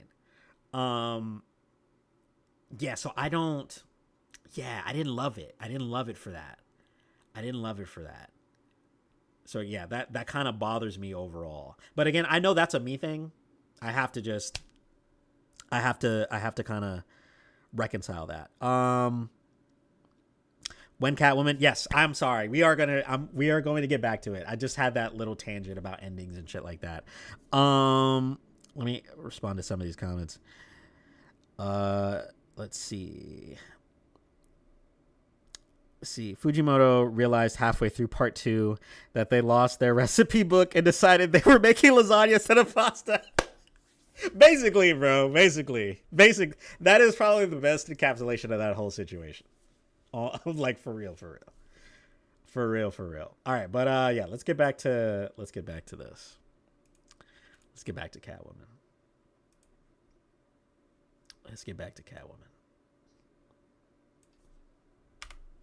This is what you guys came for. I have to respect that. This is what you guys came for. Okay. Absolute Catwoman. And I also wasn't I looking up who wrote it? No, yeah, we did that already. Yeah. And then I'll have to look up the artist at the end too, but let's just get into it. Also, let me end the poll. Where do we get with the poll? You guys want the Wonder Woman video more? Okay, I mean that solidifies it. That makes sense. Okay, Absolute Catwoman. Let's fucking go. I have not read this. Dreamgirls, a DC Pride event. I have not read this. I've seen this in my local comic book store a couple of times. I might check it out. But I've heard good things, and I like this art style. Who draws this? Written by Greg Rucka. Okay. Oh, it's art by a bunch of different people. Okay. All right, cool. Oh, cover. Brand T and Stein. I wonder who that is. Let's go. I love the fake out at the beginning. Kind of reminds me of the Bruce fake out in issue 1. 100%. I thought the exact same thing. All right, so here we are. We're starting with Selena in London. And this is something I had the initial thought of whether or not they were going to do this at the start. And as you're reading, you will quickly realize that they don't do it. And I think this was a good thing. I think it was a good idea for them not to do this. This does not reference its relation to Absolute Batman in any way at all. There's no mention of Bruce. There's no mention of what happened in Gotham during the Bane incident. None of the Venom shit. This doesn't have a timestamp in time. This is just a story about her life. Will it come up later? I'm sure it will. But as the introduction, I think that was a good choice. I think it was good that they did that. Because you want to just focus on her. You just want to focus on her. I just want to see her. I don't want to see Bruce right now. I'll go see Bruce when it's me and Bruce time. It's not me and Bruce time right now. I'll go see him later. But yeah, this was a good way to start it. Yeah, so it's her narration, obviously. Talking about, it has this interesting thing where it's talking about like, you know, the thrill of being a thief and stealing shit and infiltrating buildings and whatever. But then you quickly and then you see the costume, right? You're like, oh shit, why is she wearing that? How old is this? Is this like super in the past? Like what the fuck? And then there she is in all her glory, Selena Kyle, Catwoman, in her current absolute outfit, sick as hell. And then we have some lady dressed up in her old outfit, and she specifically says old outfit, which I also think is fun because they did this in Absolute Batman as well, where Bruce talks about how, like, when he's going over, got an AK. Yeah, dude. Yeah, dude. I got she clean. She's clean. Where Bruce talks about his old suits, right? And like figuring out how to make Batman, you know, more and more like in the vision that he sees it or what he wants, right? And then in that scene, you can see that one of his older iterations of his suit is in line with mainline Batman. So it's like, yeah, this is just okay. That's your old suit, and then you modify it to make it more of the absolute variety. So they kind of did the same thing here with Selina's outfit, saying that this is how she used to dress, but now she's upgraded. She's a little more. She kitted out. She kitted out. Yep, she got this little AI Jonesy for her helmet. I remember Bruce saying something about the helmet being, or her gear looking like the stuff that Black Mass has. So I am interested to see what that's about. Like, what's the implication there? You know, what's the implication there of like her having tech or gear connected to Black Mask? Where does he get them? That kind of stuff. So I think that's pretty cool. But she's got a little AI butler dude. So yeah, somebody mentioned that this is basically like, she's like Bruce Wayne if she was Bruce Wayne. Oh, low class Carrot. What's up, Carrot? We talk about Absolute Wonder Woman right now, or not Wonder Woman. What the fuck? Absolute Catwoman. The new issue that dropped this week. Yep, 4 of them here to rob her, steal her shit. But you're not stealing anything, bro. Look at this art. She kicking ass in this motherfucker, yo. The movement in the telegraphing of movement and comics is so like fucking cool to me. Specifically the good ones. Like this is some cool action scenes right here, bro. This is the type of shit that like you see in like Jujutsu Kaisen or something like that, but like obviously better because the art is much cleaner. Yeah, she's beating ass. She got the tail that she can kind of use appendage like, beating these bitches up. Like how many? It's like 1, 2, 3, 4, 5, 6, bro. Clocked him, bro. Yeah, no, this shit is fire. But then they blow up her house. And then they blow up her house. Kaboom. Kablow. I'm sorry, girl. That's fucked up they did that to you. The line art is amazing. Yeah, it's so clean. I gotta look up the artist. I have to look up the inker artist first to see what their previous work has looked like. It's so nice. It's so nice. This is good ass art for this. And I think it really, see, that's the thing about really good comic book character or comic book writers and artists is that because there's so much lore and like, you know, previous stories for the character and like different iterations of them and how they've been showcased in like different stories, you really are able, when you're coming in to do it, you're able to like distill all of that in the brushstrokes, in the art. How does it look? Does this comic look like something Selina would be in? That's the question you have to answer as the artist, I think. And I think they fucking nailed it. They fucking nailed it. They nailed it. Let's see. Okay, so yeah, this is a flashback to the earlier day. Bro. She is just drop dead gorgeous. She is just drop dead gorgeous. That is a beautiful woman. Beautiful woman. But she's rich. She's rich. It looks like she gained a lot of money from like her years as a thief. She got the cat cave. This is the cat cave. I might need to zoom out a little bit for this. Yeah. So we can get the full thing here. This shit is so cool, bro. Yeah. So this was interesting to me, because it was something I thought about, right?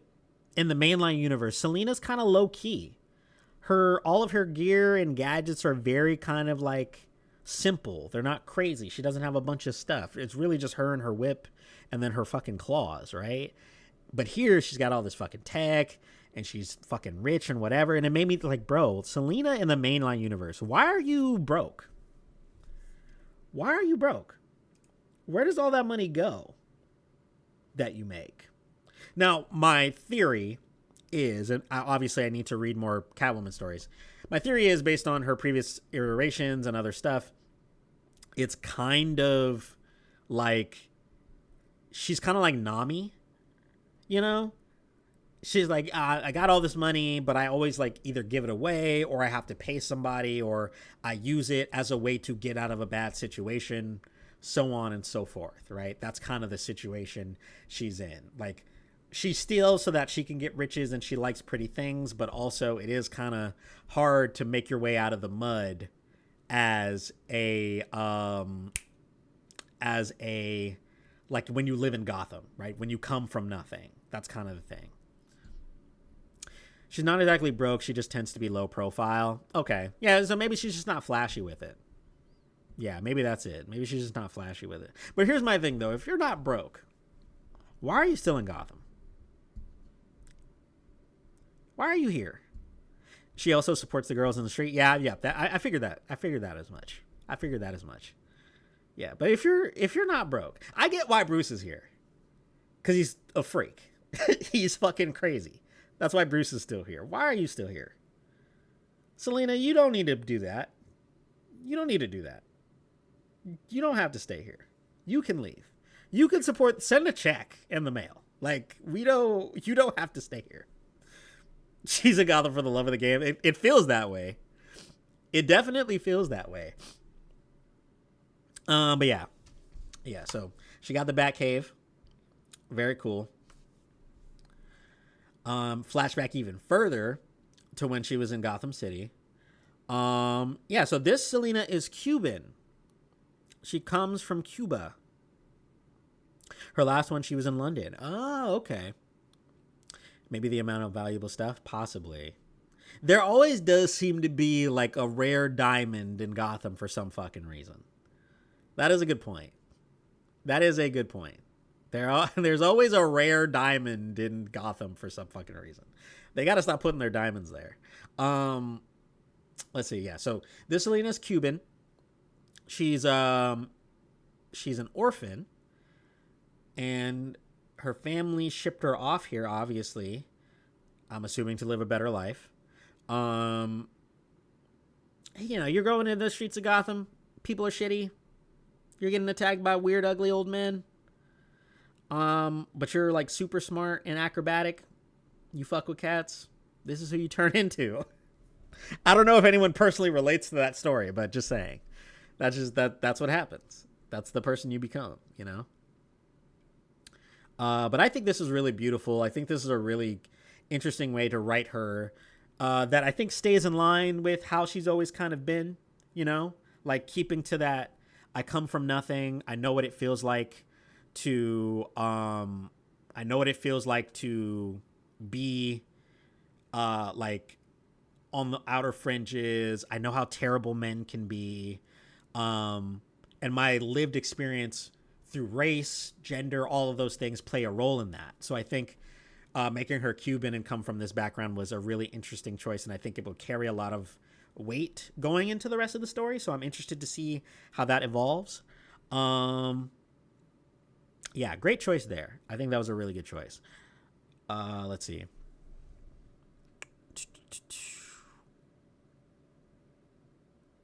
Let's see. Where did I last read? Why sending your kids to Gotham for a better life, dude? Dude, that's the opposite reason. I think, yeah, that is kind of crazy. But I also feel like if you're immigrating into the country, you don't really get to say where you go.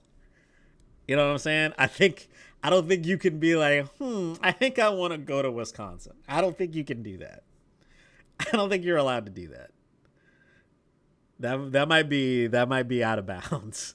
2 years, Gotham, forget. Well, Cat. Oh, straight, so that makes sense. Yo, Ace the Bot, thank you for coming. Appreciate you, brother. Thank you. We're talking about Absolute Catwoman right now. Lock in, bro. Lock in. Okay, so we're back here. Okay, so she is buying a villa, I think, in Sicily. She's getting her own little slice of heaven in Sicily as a way for her to get out of the game of robbing and thieving and pinching. And there's a panther here, and she's like, just leave it alone because I fuck with cats. And I think this is cool. This is an interesting way to. It's very simple. It's a very simple thing to get the people reading the story to understand what her stakes are going to be for moving forward, right? Like this is it. This is where, like, I'm going to be at the forefront of your mind the entire time you're reading, right? She's here because she wants to be away. She doesn't want to do this Robin shit. She doesn't want to live this life anymore. She had everything that she needed. It was her birthday. She was going to leave this life behind forever, right? And then some fuck shit happens. And that's going to be at the forefront of your mind for the rest of the story, which is good. So very simple, very easy way to ground me into the forever narrative. That's good. That's good shit right there. Unrelated, but I think it's funny. I think it'd be funny if Bane come back.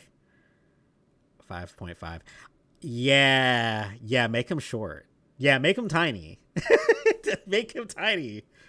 Make him shorter than bro, because that would make him shorter than that'll make him shorter than Bruce. Yeah, that's kind of wild. Tiny Bane? Tiny Bane? Does Scott have the balls to do it? I don't think Scott has the balls. He wouldn't do that. Is this a hot take? Manga is better than comics. I mean, it's your mileage, man. Whatever you like more, bro. Whatever you like more. Right now, I would say comics are probably my favorite thing, but I still love both. Like, it really kind of just depends on the story. I really don't know if you can say one is better than the other.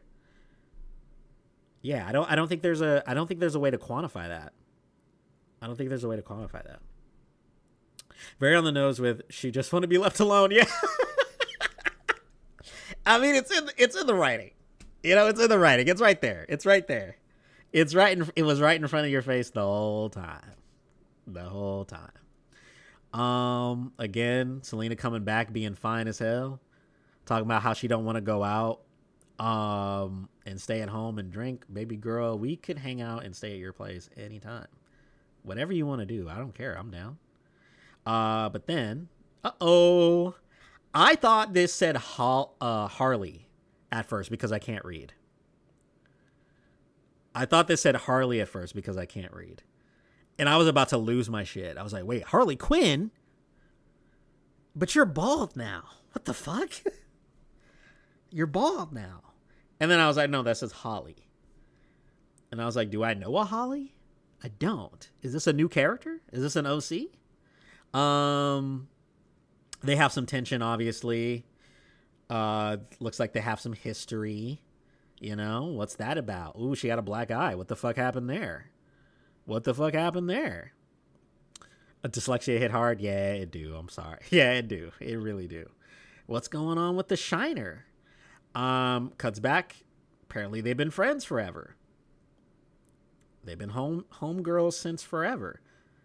She stay getting in trouble. I kind of like how the cops are drawn here. And that will be the only good thing that I will say about... This is the only good thing I will ever say about cops. I think cops look cool when they're drawn. I think cops look cool in comics. I think their outfits and the way they're drawn looks kind of cool. I think police hats in comic books look kind of fire. This is a fit.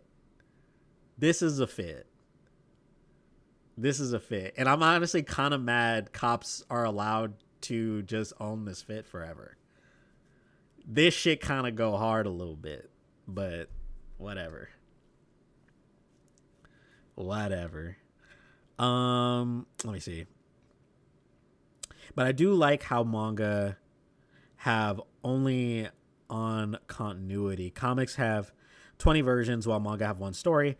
Only exception is Dragon Ball with multiple timelines. Okay, I actually want to talk about that. because I had a conversation with a friend of mine about this, and I was on the other side of the fence, and I want to try to explain it to you guys, and hopefully you understand me. I'm gonna try to explain my stance, and I hope to God that you get where I'm coming from when I explain it. I'm gonna remember this. I'm gonna remember this comment. Actually, can I pin it? I'm gonna pin this comment. I'm gonna pin this comment because I want to come back to it. Let's see. More to read that way. Dyslexia hit hard. Holly is a classic Catwoman supporting character. Okay, cool. Thank you for that. I did not know that. Guess who's back? Yo, welcome back, Adam. Boba Fettuccine, what's up, brother? Demons look cooler. Do they? Yeah, I guess they do. The detectives especially are dripped the hell out. Yeah, bro. The policeman got the swagger. Yeah, dude. Indie comics also have one continuity. Okay. I just hate all the spelling mistakes on the Don't worry about that. That's not important. We're not interested in that. It bothers me that a comic can change the author and artist randomly and have completely mysterious continuity, to be honest. Are you following the Ordeal webcomic? I am not. What's that about? You have to put me on. Anyway, all right, so back to Catwoman. Yeah, they show the girls talking, getting to know each other. They have a witty little banter. I like their chemistry here. I think this is pretty good. Let me see. I think this exchange, do you want to know a secret? It's not just a cake. And then finding out that there's something in the cake later on. That was good. This is good. This is good writing. This is some good writing right here. This is some good writing. They're doing good on the writing. I like the writing. They're arguing. They're talking vaguely about an old thing that happened with her and a gang of them. She did something that fucked it up, and Selena got really mad about it. They kind of fucked her over, maybe. And why would you do that to this gorgeous, beautiful woman? I don't understand. Why would you ever do that? That's fucked up. Why would you hurt her in any way? Holly, I have a bad impression of you. Why would you make this beautiful woman sad? What the fuck? Yeah, but she cuts into the cake. There's a thing in it. And now we're back at the present. With her fighting the cat people, and they do this freaky little thing where they show her putting on her suit, and I need this animated tomorrow. If I'm being honest. All right, let me look at comments. Let me see. I did a video about which Spider-Man is the best and concluded it couldn't be a comic version because of that same reason. Different runs, writers, and continuities.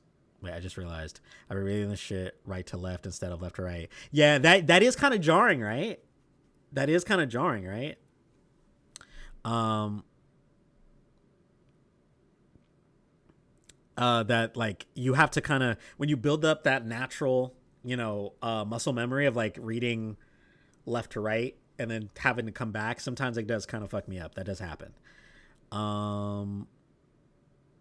Let's see. Read a manga by Boba. Oh, Boba left? Later, bud. Or Freaky Star. Damn. I've heard we're getting an absolute show. I hope we do. I don't know. Here. Okay, actually, you guys let me know. If it's an anime, what studio would you want to do it? For me, Trigger. I think Trigger should do it. But they're probably too busy working on Cyberpunk, so probably not. Absolute Universe and indies are a good start if you want to avoid multiple continuities. 100%. That is very true. Ordeal has some of the best art in any colored graphic novel. It's like a cyberpunk X-Men story with a hybrid of power systems.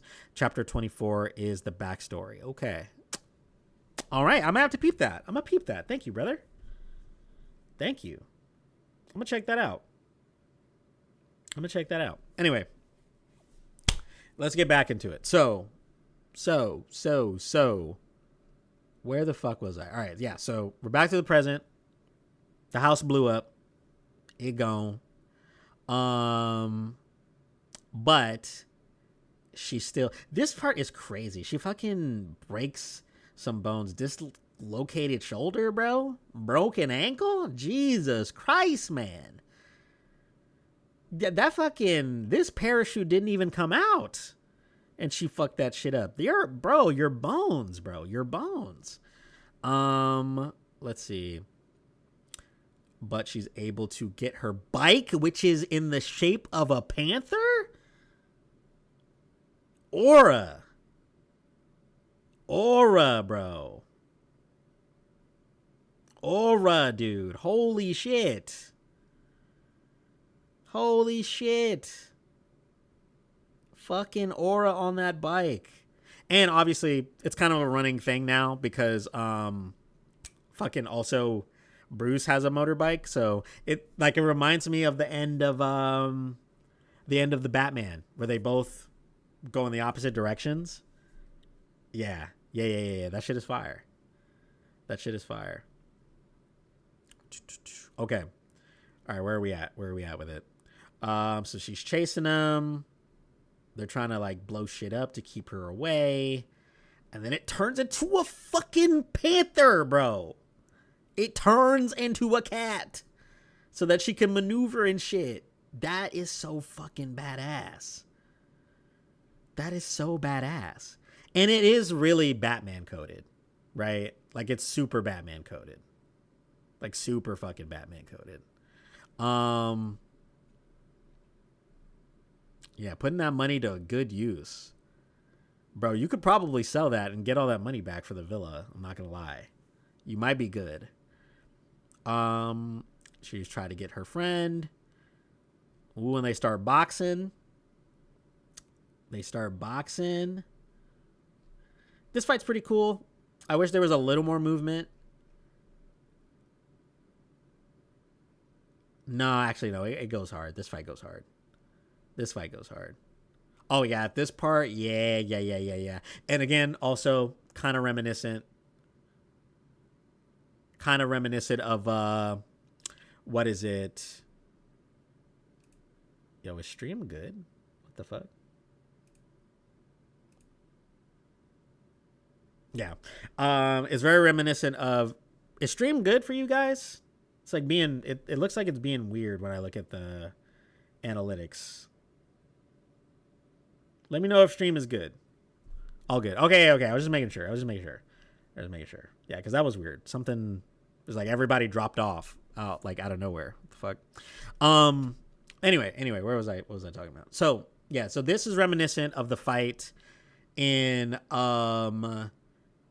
Absolute Batman when he's going up against, Bane, and he's like, they're doing the 1-2s and Bane is telling him what to throw, and then he throws it and blah blah blah. So yeah, this is very reminiscent of that. And then she gets her chin checked. Bro. But yeah, shift focus. I thought this was good. She ends up getting the little orb thing. We still don't know what it is. Wandering Rose. I'm gonna need some firepower. Also, yeah, no, the fucking, what did she say? The thing she said earlier that's related to this last. Oh yeah, here we go. Something I realized soon after arriving in the States, in those first orphanage stints, when someone sees something matters to you, they want to take it from you. When that happens, you learn one of two things. You can either teach yourself to care less or hit back twice as hard. Which I think, obviously, this particular statement will be important for the overall, storyline for this, right? Like, it's going to be the thing that encapsulates Selina's relationship with other characters, which one of these they fall into. Which I think is a good motif. I will be interested to see how that develops. And then, here we go. Yeah, and she adds,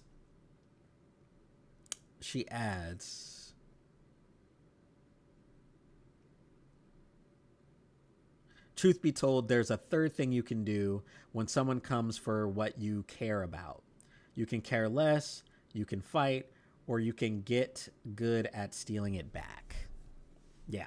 So again, more of that solidifying the overall themes of this story, right? And what you're going to be expecting in terms of writing and characterization and all of that stuff. So this is just good narrative. This is good narrative. This is good dialogue. This is good everything. This is great structure. I like this a lot. This was a good fucking issue. This is a good issue. And then we get the surprise. Cassandra Cain, daughter of Shiva. It's Shiva. Doctor of Shiva. Daughter of Shiva. Fucking, current Batgirl, right? Absolute Batgirl confirmed. I am interested to see how this all plays out. Very lost on what all of this is supposed to mean, obviously. Mystery there for a reason.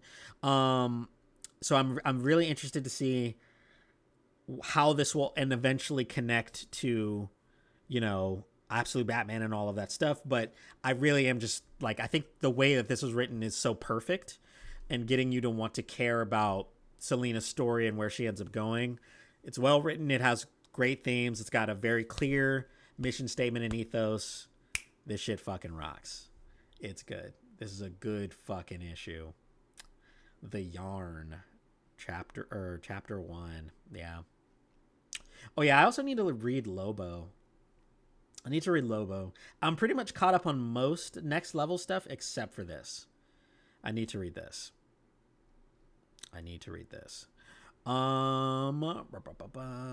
Yeah. Yeah. What did you guys think? Let me know what you guys think of the issue. Absolute Shiva coming 100%. 100%. Mr. Quest, yo, what's up, brother? What's poppin'? Thank you for coming.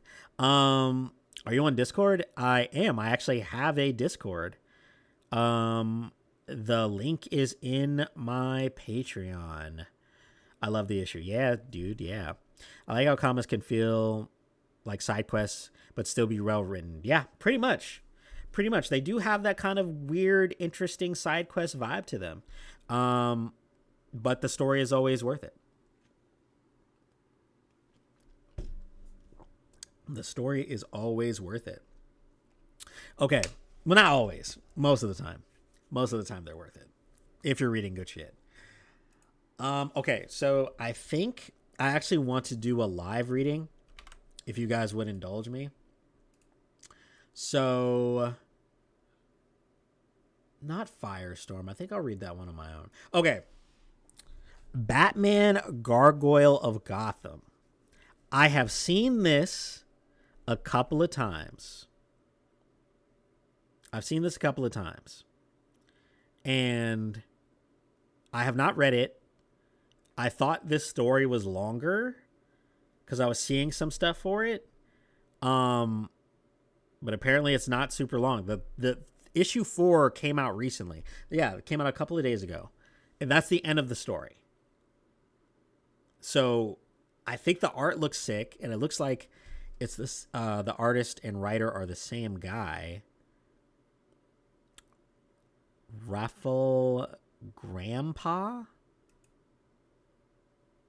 Interesting name. Strange Tales 2. Mesmo Delivery? I'm not familiar. But anyway, yeah, I saw the art for this and I was like, okay, maybe I should read this. So I think we'll do a live reading of that. But before we do that, I do want to go back to the comment. Okay, so this is going to be me attempting to explain a concept or idea that I have about the relationship between manga and comics, right? And when I say comics, obviously I mean American comics, because manga just means comic in Japanese, right? Everybody knows that. So I'm interested. So I think there's a relationship there. It was an observation that I had, and I want to know if this makes sense. how many Tom King jokes you putting in the Wonder Woman video? Honestly, I have not read the Tom King Wonder Woman story. I haven't read it.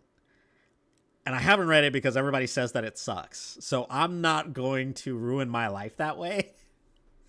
I'm going to stay away from it. And I'm just going to talk about the shit that I like that I've read. I'm not touching that. I'm not touching that. I know what he be on. And what's annoying is because he wrote Supergirl, and Supergirl is a fucking amazing. I would say Supergirl might be a masterpiece. I think that might be a masterpiece. Actually, that's going too far. It's a 9 out of 10. It's really good. I really like that story, but he's such a piece of shit. But anyway, Batman is classic for the same reason that shonen MCs are often given the power to punch, manipulate energy, and speak to an inner voice / spirit, noticeable character progression, and strategic victory. 100%. Very true. Very true. And that's what I think he relates. Like there's a good crossover there that makes people like him and that makes people consume his stories and even be like, well, I don't like comics, but I like Batman. Like he exceeds all levels of medium, right? Because he's been allowed to, but he exceeds all level of medium. Like that's why I think that Mount Rushmore exists, right? Superman, Spider-Man, Batman, Wonder Woman, they all encompass what it means to be a hero, like to be the same level as like Heracles, right? The Odyssey, right? Myths and legends, Gilgamesh, they're allowed to have that transcendentalness to them because of what they represent to culture, what they represent to people, right? That kind of thing. So yeah. What else was I saying? Yeah. Okay. So Batman equal Pokemon. Deadass. Yeah. Basically. Question: do you prefer strict or soft power systems? Seems interesting to know your opinion. Gulfer Gare, the man, the myth, the legend, the voice in my absolute Batman video, has such good videos on this topic. I would say for me, it's hard to say because power systems I find aren't always the most interesting aspect of the story. So it doesn't matter to me all that much. I'm more interested in the concept, and maybe this plays into it, right? You tell me, because maybe I don't understand it the way that I should. I'm more interested in the concept of how the power system relates to the overall narrative. What does the power system say about the narrative? I'm more interested in that than I am what are the rules, But I guess in saying that, the rules can in themselves the rules themselves can be a reflection of what they mean to the story. Like dude, what the fuck? Mouth dry as hell. Dude, this edible is taking me places. I'm there. How long have you been streaming for? An hour? Oh, fuck, dude. Oh, I'm fried. Anyway. So, yeah. What was I saying? Like Avatar, like how cursed energy can reflect being a scam artist. Yeah, that's pretty good. Avatar, yes. The different elements being a reflection of a person's personality, right? Their connection to their culture, right? The inner turmoil that they experience. Zuko, amazing representation of that, right? One Piece, right? How the conception of devil fruits are the childlike whimsy of having dreams, and how hockey is the manifestation of will, and how those two things need to be in marriage for you to achieve what you're trying to achieve, right? That is that relation to the overall narrative, like alchemy or spirit energy and yeah, exactly, exactly. Spiral energy, dude. Spiral energy. That right there. That is the thing I'm more interested in. Right? I'm more interested in that. How do you portray that in the story? Right? And how does that connect with the viewer? Like, I'm trying to think of like a situation where that goes bad. Oh, what is it? What is it? Oh, fucking Blue Exorcist. Blue Exorcist. Blue Exorcist isn't interesting on a power system level because it doesn't really do anything with the narrative. It's just like whether or not people are or aren't whether or not people are or aren't like demons, like, or whether or not they can do like demon shit, right? Like the type of thing that people do in the story, whether or not someone has a staff, whether or not someone can do certain types of like Buddhist or Christian like chants or whatever, like those don't have a direct tie to me, at least with the growth of the story. So it's like it's uninteresting to engage with on that level, you know? That's the thing. That's the thing. Yeah. As someone who doesn't do anything, do you think getting fried helps with your YouTube stuff? No, not necessarily. Like, if you're asking me if I could edit right now, no. I could not. I could not. Could I write? Maybe. I could write. I could write right now. I could make a thumbnail for sure. I could definitely make a thumbnail right now. But could I edit? Could I record? Fuck no. Fuck no. Trying to record would take me forever. I couldn't do it. I only do it here because it's fun. I feel like it's fun for you guys to see this happen. Like, for me to start normal and then just for it to get to this place. I feel like this is entertaining, you know?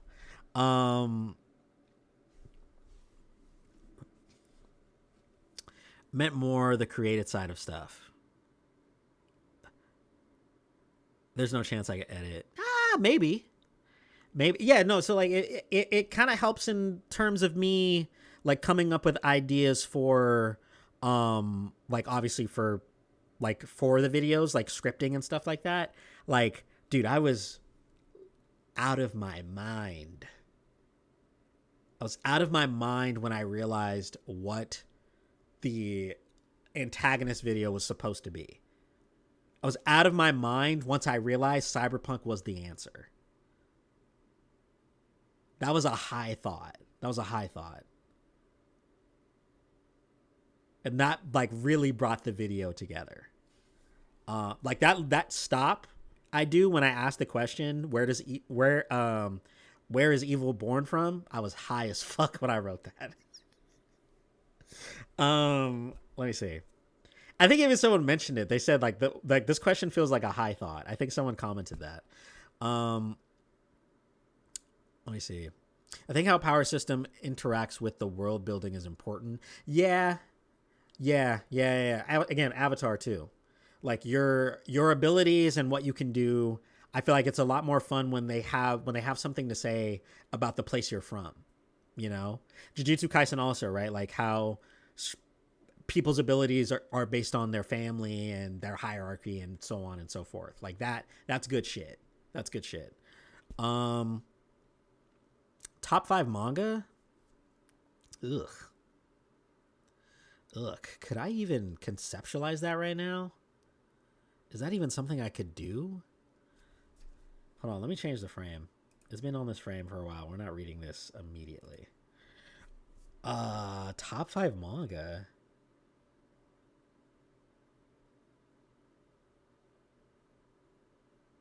I don't know.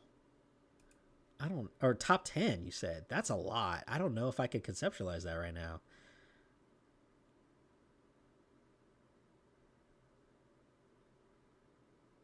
Yeah, top three? Top three manga of all time? Of all time? One Piece number one. I think that's, yeah, that's fair. You guys are going to say I'm a dick rider for what I'm about to say, but I mean this wholeheartedly.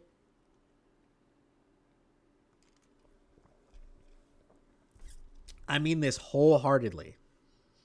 My number two is Kagurabachi. My number two is Kagurabachi.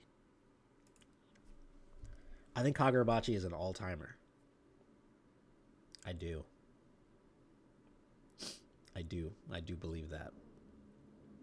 And then number three would be like Vagabond, for sure. Like if Kagurabachi didn't exist, it would be Vagabond number two. But because of Kagurabachi, you gotta go down. You gotta go down. You gotta go down. So what is that? So One Piece, Kagurabachi, Vagabond.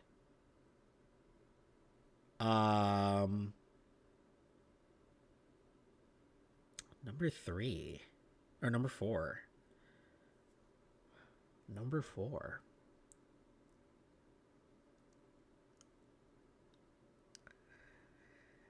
Yeah, it would have to be Naruto. It would have to be. It would have to be, yeah. Number four is Naruto. Number five.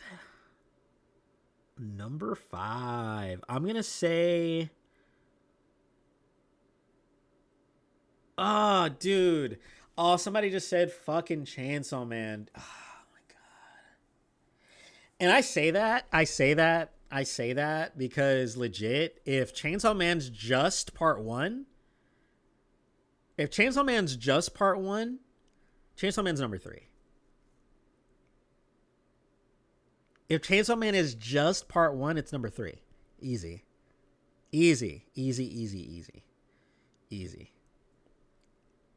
Oh my God, that pisses me off so bad. That actually makes me so angry.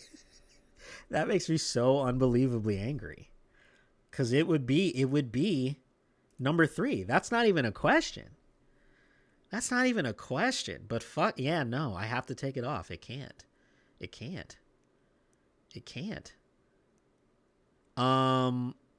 Okay, yeah. One Piece, Kagurabachi, Vagabond, Naruto. Number five is going to be Blue Giant for sure. Then number six, My Hero. Number six is My Hero. And then we're just getting into the weeds of it. After that, we're just getting into the weeds of it. I think that's as far as I can go, I think.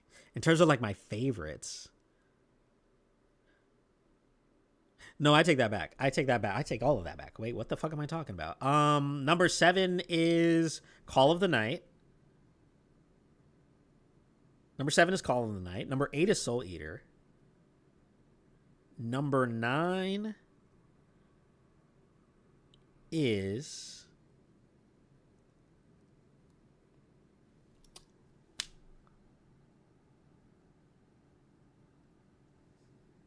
Number 9 is Dragon Ball Z. No, Dragon Ball. It's Dragon Ball as a whole. Nope. Take that out. Number 9 is Slam Dunk. And then number 10 is Dragon Ball. Somebody write that in chat. Somebody write everything I just listed, because I can't remember in the order that I said it. Somebody, please. You're not going to get paid for this, but just do it. Just do it.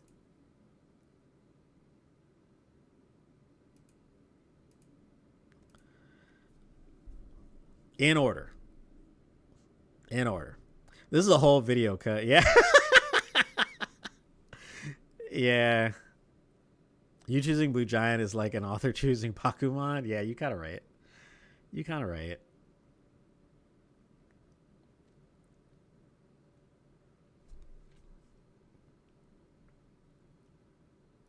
You kind of right for that.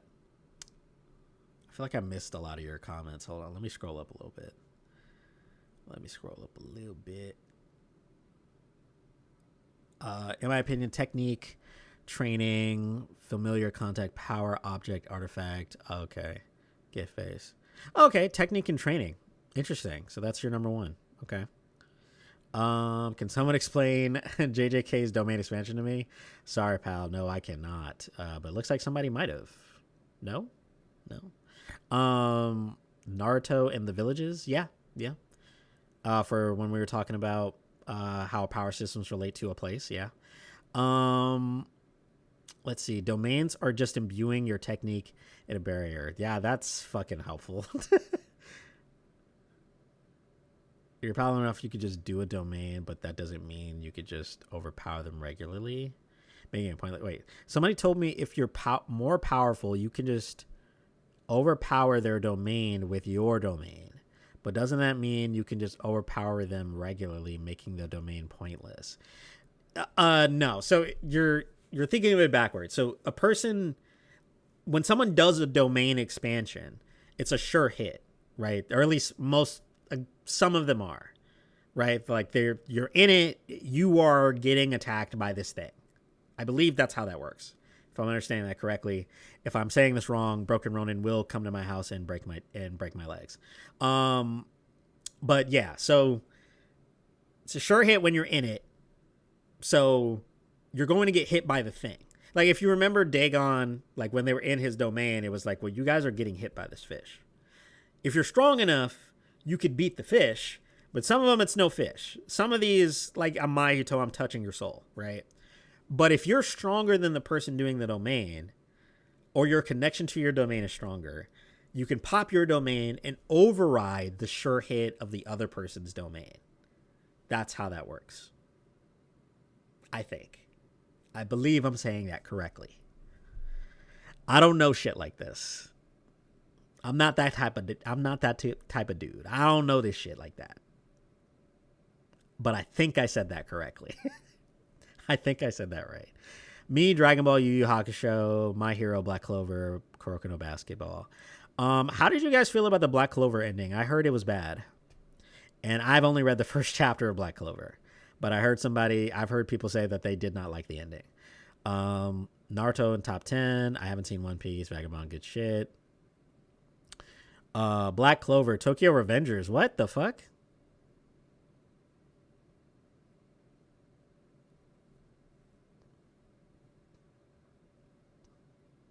Tokyo Revengers. Okay. Let's see. Viral hit.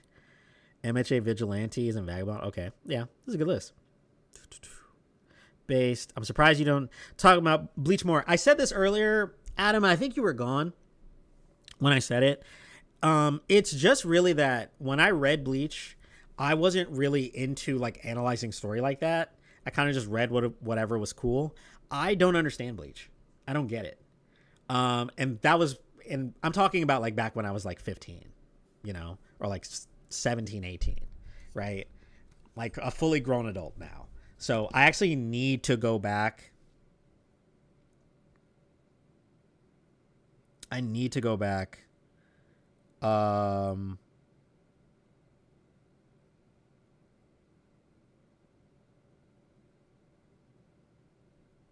Anyway, yeah. I need to go back and I'm sorry I had to read that comment before I moved on. I need to go back and reread it. I've said this multiple times. So that I can get a better understanding of the story. How many times did I say that? Dude, I'm fucking fried. I'm fried. Sleeping Danger, what's up, brother? I'll be streaming at random hours, I guess. Oh, yo, you streaming again? Yes, sir. We back at it. We back at streaming. We're back. We are fucking back. All right, yeah. Let's keep going. Let's keep going. Yeah, so I just got to reread Bleach so I can get a better understanding of it. Blah blah blah. Chainsaw Man. I don't want to talk about the anime right now. I'm like a guy who only discusses anime I've already read, never watch anything new. Have to a 2-week phase of binging everything. Okay. I try to keep up with anything that I find interesting. I don't go overboard in terms of keeping up with stuff, but just anything that I think might be cool. That's as far as I go. All right. Am I close to catching up on all these comments? I think I am. Oh, what do you think of Itchy? I like it, but it has a lot of room to grow for me. I think Itchy is great. I think Itchy has the whimsy and energy that Shonen Jump needs right now. It gives me the same feeling I get from like when I thought Fairy Tail was good. Essentially, it's like that for me. It's like, oh, Fairy Tail, but good. Got it. Yeah, it's very whimsical. It has the same kind of vibe as like One Piece too, like early One Piece. So yeah, I like it a lot. I think the characters are strong. I think the story is good. It's a good read. I would have no problem saying that. My phone just died. I might have to go get my charger in a second. Let's see. The Black Clover ending was great, but the author obviously was rushed unfairly, so it left some ideas to be desired. Okay, that makes sense. Is valid. I recently rewatched it though, and I was impressed at how well it held up. Yeah. It's probably my top 5 ongoing. I wish it felt stronger to prominence. Yeah. What's the app been for? Did you read issue 2 of Dynamite Ben 10? Okay, that's actually, yeah. Okay, we should talk about that. We should talk about Dynamite Ben 10. I actually did read it. And I'm going to be honest, I didn't really like it. I did not like it. I don't have that same excitement that I did when I first read it. And I'm not entirely sure why that is. It's like the same. And I also think the art is starting to get to me too. Like, dude, Gwen looks so fucking weird. She looks like an alien. She looks so strange. It just didn't have like the momentum I was looking for. I thought issue 1 was pretty strong. And then like I don't know.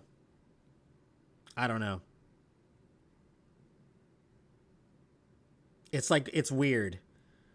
Like the issue 1 had a strong start. It had some forward momentum. It had some interesting character dynamics. And then this one kind of slows to a halt for some fucking reason. Like Uncle Ben walking up to the fucking government and just turning himself in and just being like, I was just on a stroll. What do you mean? What are you doing?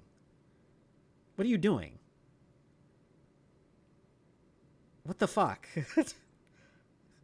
Like, get out of here. Like, why did you do this? Why did you let yourself become, like, why did you get arrested? I don't understand. What the fuck? This is really weird. And then all of a sudden, it was trying to be Absolute 10. Yeah, bro. Yeah, bro. By the way, thanks to you and your inspiration, I'm on the verge of 10K subs. Yo, congrats, brother. Congrats. I'm happy for you. That's sick. Yeah, I did not like that issue. If anyone loves martial arts and comedy, I strongly suggest Tsuyoshi or Star Strike It Rich. Okay. I like Kung Fu. I might check that out. Thank you. Yo, what's up, Mr. Ronan? Thank you for showing up, bro. Appreciate you, big dog. YouTube treating you harshly? Yeah. Yeah. Will you still keep up with it though? Oh, yes, I will sleep in danger. By the way, Ronan, I'm completely fried. Completely fried. Cooked. I'm cooked. I'm cooked. I'm cooked. But yeah, let's just I want to, maybe I'm tripping. Right? Maybe I'm tripping. Let's pull it up. Let's pull it up. Maybe I'm bugging out. You guys tell me. Maybe I don't get it. Maybe I don't see the vision. Right? Maybe I don't see the vision. Let's see. So we're gonna pull up Ben 10. Top this week. Okay, yeah, that was pretty easy. Let's pull it up. Now, mind you, there are times where this looks good. Keep that in mind. There are times where this looks good. There are times where it looks good. And then it just kind of, I don't know. What kind of story are Ben 10 fans looking for right now? Honestly, I don't even know if I can answer that because, like, I like Ben 10. Would I say I'm a Ben 10 fan? Yeah, when I was fucking a child. But I wasn't checking for this. So, like, the thing is that the unfortunate thing is that this story got pitched to people as, oh, this is like Absolute, but Ben 10. That's what it got pitched as, dead ass. That's what I saw people posting online. And that's why I was like, okay, I want to see that, right? I want to see that. Bro, it's called Dynamite Ben 10. Bro, you might as well have said Absolute. That's crazy. And there are times where this looks cool. Like, some of the art looks good. And I think Man of Action, yeah, they're working on the story. So it's the OG. But bro, look at this freak. Look at this freak. Dude, are you 11 or are you like a toddler? What the fuck is going on? Why do you look like this? What the fuck? What is this freak doing here, bro? That's not Gwen. That's not Gwen. What the hell, bro? What the fuck? But yeah, and then, you know, we get the new design for Heat Blast, which is kind of cool.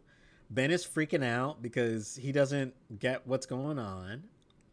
You get a little body horror as he tries to go back to being himself, right?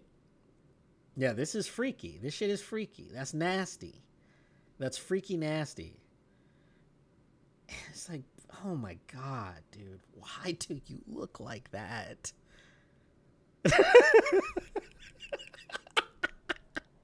I'm not gonna lie, bro. Throw the whole thing away. We don't need this one. It's just so, it's so unsettling. It just is. It just is. Like, I want to like it off the merit of, like, okay, we're getting Ben 10, but from a new lens. Something that I can appreciate as an adult, right? I appreciate and acknowledge and kind of want that, right? I'm cool with that concept. But... But if this is how we're getting, like, what the fuck? What the fuck, man? Oh, this nigga, bro. Oh my God, I hate this guy. Because why? Uncle Ben, why? This is silly. This is silly. Yeah, well, this looks about right. So he's obviously looking for these people, right? He's looking for them. But you do the stupid thing of getting caught. And we already know, by virtue of talking about, we already know by virtue of like the previous stories, right? The original stories, that you are like a fucking super spaceman. Uncle Ben. Is that not his name? Am I saying that wrong? What's his name? Is it not Uncle Ben? Wait, am I am I freaking out? Don't tell me I've been saying it wrong. Uncle Grandpa Max. You guys really let me do that. I've been saying it this whole time. You guys have just been letting me do that. And you fucking knew. Wait, what the fuck? All right. Well, appreciate y'all. I thought you were saying it as a bit. No, I deadass thought that was... I thought that was his name. Because it was also... You know what's fucked up? You know what's fucked up? Is that I had... When I first said it, I said Ben, right? And I was like, no, they both have the same name. So I got to make sure I qualify with Uncle Ben. When I was completely wrong. What the fuck? Yeah, that's my fault. My fault. My fault. My fault. My fault. My fault. My fault. I don't think we need Ben 10 re-adaptions right now. Yeah, because this is ridiculous at this point. This is getting ridiculous. This is getting ridiculous. The writer, Absolute Wonder Woman, did a book on Powerpuff Girl. The art almost 1-to-1. Really? Really? Interesting. Huh, I would be interested in checking that out. I'd be interested in checking that out. Why do they look like that? I don't fucking know, man. I don't know. But yeah, Grandpa Max getting his stupid bitch ass fucking taken in by the military when I know that you're like a super fucking spaceman police officer. They already say that you have code word clearance. So you're obviously part of like what, the US military or something like that, or you have connections. And you're just being like, nope, I'm just here camping. I'm just here camping. I'm just here camping. Go find your fucking grandson. Go find your grandson. What are you doing? What the fuck are you doing? Why are you here? Why are you here? Dynamite, the name of the comic book company. Oh, okay, that makes sense. That makes sense. I thought that it was called Ben 10 Dynamite or some shit like that, but that makes sense. That makes sense. It's still apt, though. It's still apt. Like, this is trying to be absolute Ben 10. With this fucking shit. This shit here. This robot coming here, obviously looking for the Omnitrix. There's a bunch of dudes with guns. A bunch of dudes with guns looking for a 10-year-old, right? Looking for a 10-year-old. Ready to shoot the 10-year-old, mind you.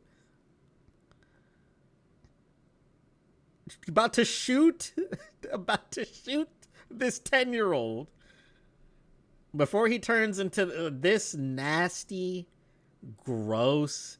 And here's the thing, I think Cannonbolt is one of my favorite aliens. Cannonbolt is pretty cool. This is disgusting. This is disgusting. Why would you do this? This is gross. Why is his skin saggy? Why is his skin saggy? I hate this. I hate this, bro.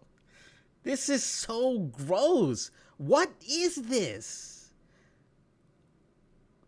Why, bro, he's just supposed to, like, just turn into a ball. Why did you make him mold? I don't understand this. And again, they're doing the, oh, I'm just here. Yeah, I know. You're camping. Bro, the story, bro, hey, man, you don't get to make fun of me. You don't get to make fun of me. You don't get to have the character go, oh, bro, you've been saying, I'm camping over and over again. Bro, go fuck off. You don't get to do that as the writer. You wrote that. You don't get to make fun of me. You don't get to go, hey guys, this guy's full of shit, right? You wrote that. Don't come in here trying to make fun of me. That's not cool. You don't get to do that. And then, yeah, some shit is going down. Who cares? Okay, so the big giant robot is here, and he's killing people. He's killing people. Chopping them up. Stabbing them. Mutilating. That is what 10-year-old Ben is going to have to contend with. And then it ends with a shot of Gwen driving the bus? Or the RV? No weirdo alien thing is going to invade this planet, not on my bro, what the fuck is going on? And why does she look like this? Oh, God. It's so gross. It's so gross. Oh, my God. Yeah. Okay. Yeah. So, to answer your question, will I still be reading this? Yes. I will still read it. I'll keep up with it just to kind of check in. I'll just, it's part of the routine, like new issues come out, I read them of anything that I was like partially into. I haven't really stopped at reading anything so far. But yeah, not good, dude. This is kind of cool. This version of the design is kind of cool. It's a little wild. It's a little crazy. He looks like he's having a good time. So yeah, but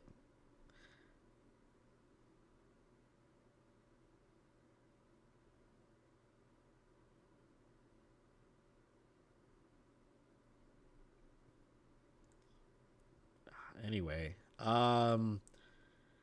yeah, this is accelerate. Yeah, that's cool. Here, oh, this is gas. This is gas. I would really, if this cover was there at the store, I would have gotten it.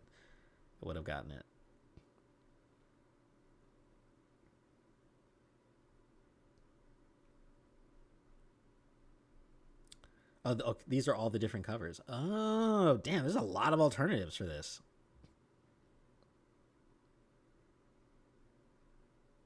Holy shit. They made a shit ton of covers. Anyway. But yeah. Yeah. It's not good. It's not very good. And yeah. How long have we been streaming? Where are we at on time? Damn, 2 hours and 30? 2:30? Holy shit. All right. Okay. To finally get to the thing that I wanted to talk about.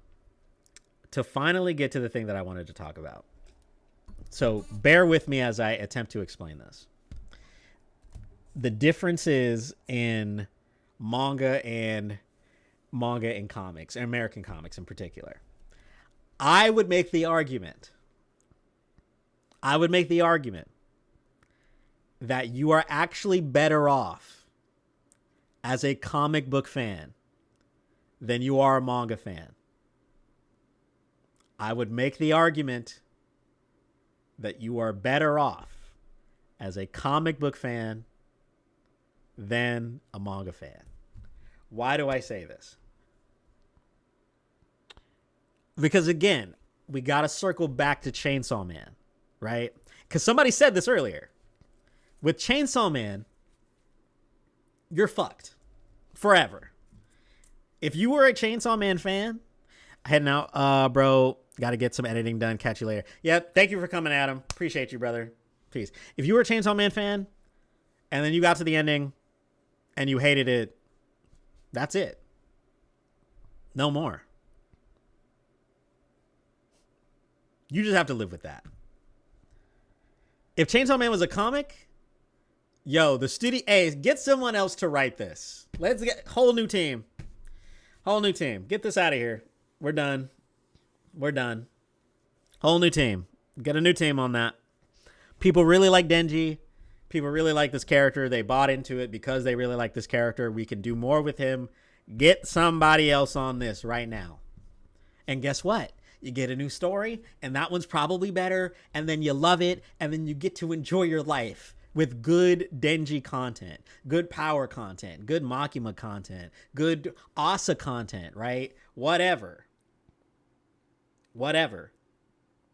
You get to see the comic writer do something different and interesting and cool with this particular story and these characters, right? So that's there, right? That's part of it. You know? Makima doesn't have any bad content. Yeah, that's fair. That's a good point. That's fair. That point is valid. And I want to remind y'all. I'm not, these aren't serious things. Like, I'm not getting into the nitty gritty of, like, you know, the problems with stressing out the work system or the work ethic of, like, you know, the mangakas and shit. I'm not talking about that. That's real shit. That's cool. Whatever. Right. I think I'm talking about the silly shit, the silly stuff. Right. I think having that is cool because, again, I'm someone who thinks, yo, you are on cloud 72. We know gay. Yeah. I'm someone who thinks that Denji is a really interesting character, and I think you could do a lot with him. And I think in somebody else's hands, we could have gotten good shit. I have friends who don't know Dragon Ball that hate Goku.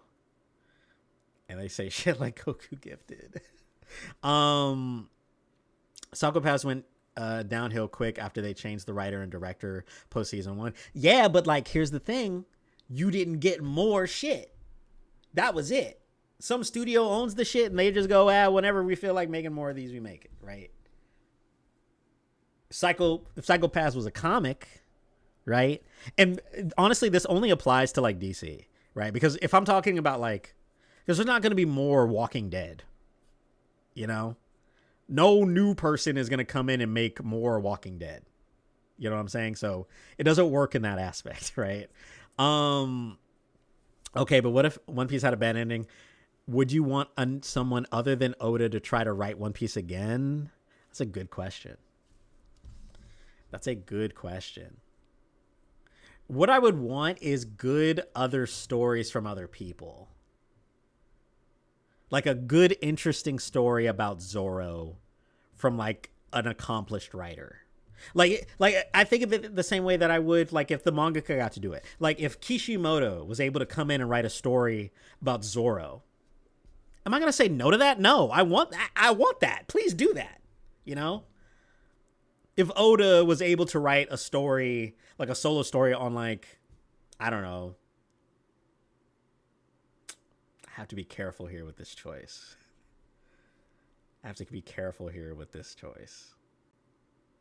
If Oda could do the solo story, a side story about Goku, right? I would want to see that. Right? At least you know what to expect when you read Fire Punch. You would know what Fujimoto does. But again, that same thing applies in comic books too, right? Because, as we said earlier, comic book writers have the capacity to write shit, right? Jeff Loeb, hey man, shout outs to you for a Long Halloween. But then you wrote Hush. And we don't like Hush. Mangaka, same thing, right? Yo, Kishimoto, Naruto changed my fucking life, bro. Naruto changed my life. That shit is amazing. But we don't like Samurai 8. We don't like that, actually. That was bad. That was no good. Nope. That was a real stinker. Don't do that shit again. Please. You know? Yeah, so it's not always guaranteed. It's not always guaranteed. It's not always guaranteed. Samurai 8 over Boruto.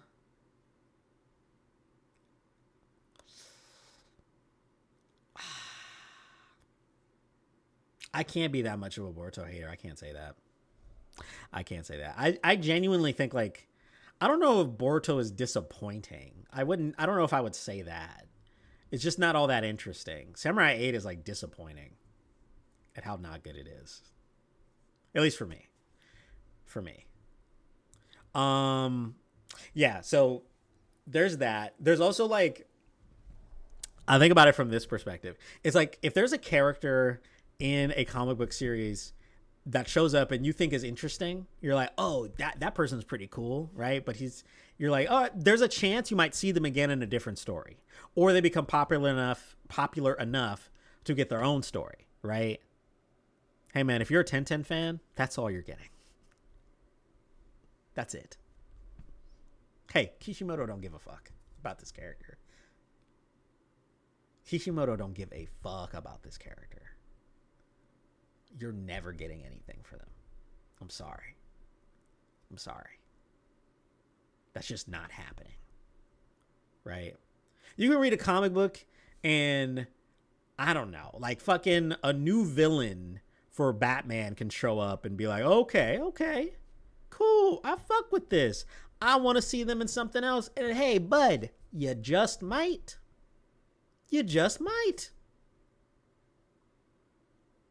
But hey, if you were a fan of anybody from Class A who wasn't Deku, Bakugo, Todoroki, and Ochako, is it Ochako or Ochaka? I think it's Ochaka. That's it. Sorry.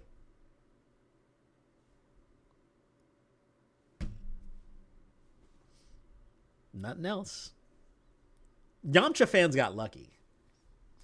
You got lucky that he was such a meme that they couldn't not make a story for it. You're so lucky. Hot take, Goku Black should have been a Vegeta arc. I'm doing a rewrite now. Damn. You would have to explain that one to me. You have a point, but Naruto was a banger immediately. It was just instantly emotional. Interesting point.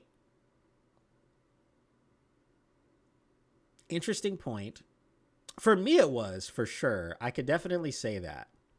And obviously, there are some, like, you know, some shit where it's like, yeah, automatically people fuck with this.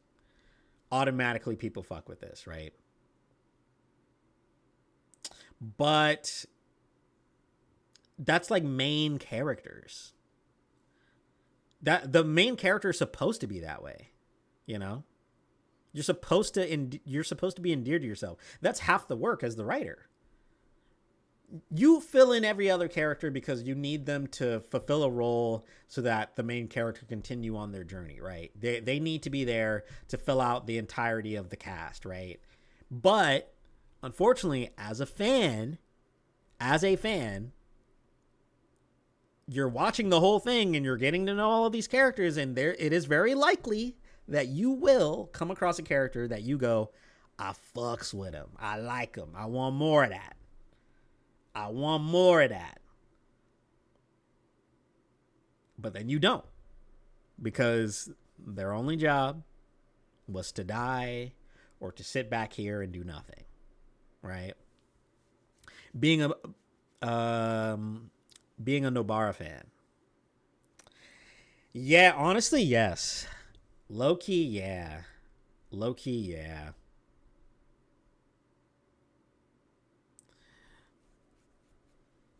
Justice for Mina Shindo, yeah. Lightweight, lightweight, lightweight.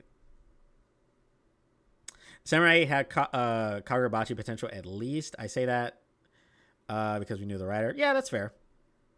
That's fair. That's fair.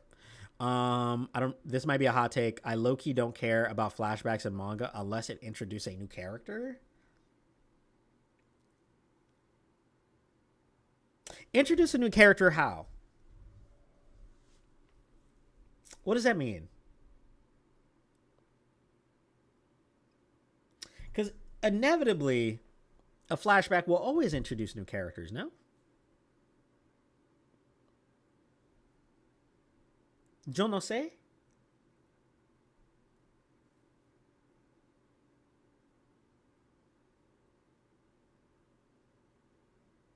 Elaborate on that. Speak on that.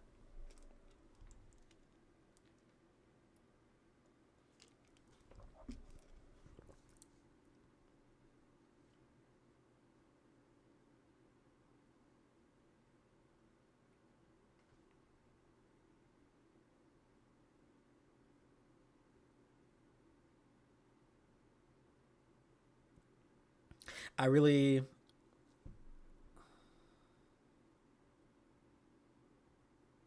let me see. I really mess with the Power Rangers and Omega Ranger comics, but I feel like it's not continuing with direction. It continues for sales. Interesting. Interesting. Are there any stories that you would recommend? I'd be down to read some Power Rangers. Any ones that are good. To use One Piece, I don't give a fuck about Kuma's backstory, but I like Loki's because of Rock Sand getting to know him. Oh, I see what you're saying. I see what you're saying. So you're not really interested in the backstories of characters that are already established. Would that mean you didn't care for like the Straw Hats backstories? You don't really fuck with those? Or are those like an outlier? If you said they were, I would understand. If you said they were, I would understand. I wouldn't press you for that. Um, let's see. Haven't read or watched past Skypiea. Some filler doing even helping shed light on characters. Yeah, that's true. That's true. I remember getting bullied for liking Power Rangers even though I was 8 at the time. Who the fuck would bully someone for liking Power Rangers? Everybody liked Power Rangers. What the fuck? That don't make no sense. Opinions on AOT. It's not for me. It's not for me. It's not for me. I'm not really into it. I'm not really into it. I felt like after a certain point there was an attempt to have a conversation about people's role in policing others, and the power of humanity, and again the cycle of violence or whatever. I'm just not super into extremely pessimistic outlooks on on life. I'm just not into it. I'm just not into it. I'm not into it at all. It's not my vibe. It's not my vibe. It does nothing for me because I just don't view the world that way. Like, I guess it's interesting to just see and understand the thought process of the person making it and how it relates to their understanding of the world and how the characters, interact with it. But just, I don't know. It just doesn't work. It doesn't connect with me on that level. It just doesn't connect with me on that level. So I can't get into it that much. You need Hope Core. Yeah, kinda. Yeah, so after a certain point, when I was pretty clear on where the story was going and how it was going to end. Now, mind you, I still think it's cool. Like I remember doing an edit for somebody for a video about like, final form Aaron versus Gojo, or Gojo versus the Rumbling. Back when I was still editing for people. And I remember reading through those sections of the ending of AOT, and I was like, "There's some cool shit here, some cool shit here." But yeah, yeah. Oh, like another thing too, like Ava. I can't. I just can't get into it. I can't. It's just so much. Ugh, you know. It's just too. It's too negative. It's too negative. It's too negative. The world itself is already too negative, bro. Noted? Wait. Wait, what does that mean? What does that mean? Again, I'm not saying that Ava isn't cool. I'm not saying that. I think Ava is cool. I think the style of, obviously the aesthetic of Ava is sick as fuck, the music, whatever. And I understand what it's trying to say. I understand how it is attempting to portray that idea and those concepts in the story. I just don't, I don't know. It just doesn't vibe with me. It doesn't vibe with me.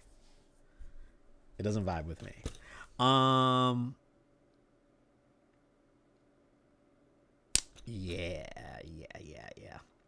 Okay, but I do want to close out the differences thing. Was that the last that I had? I could have swore there was like something else there. Oh yeah, bro. For manga, yo, your favorite series. Like, how does it feel to be a Toriko fan?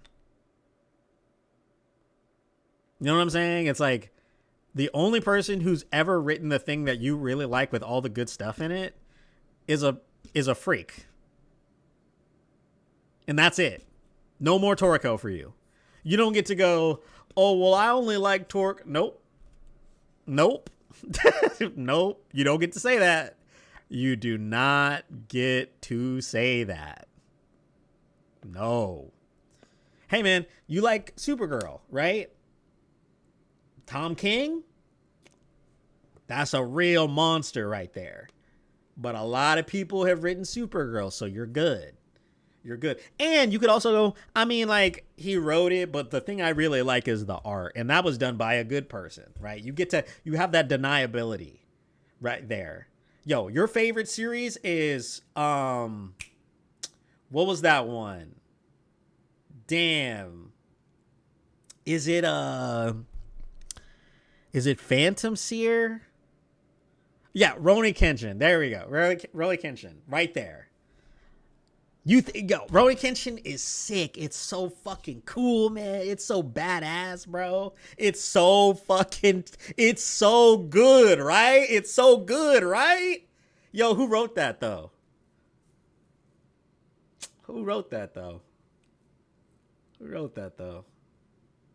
Yeah. Yeah, can't talk about that one. Yeah, we can't. Yeah, we don't get to talk about that one, bro. But hey, listen, if Rurouni Kenshin was a comic, yo, somebody else is picking that up tomorrow.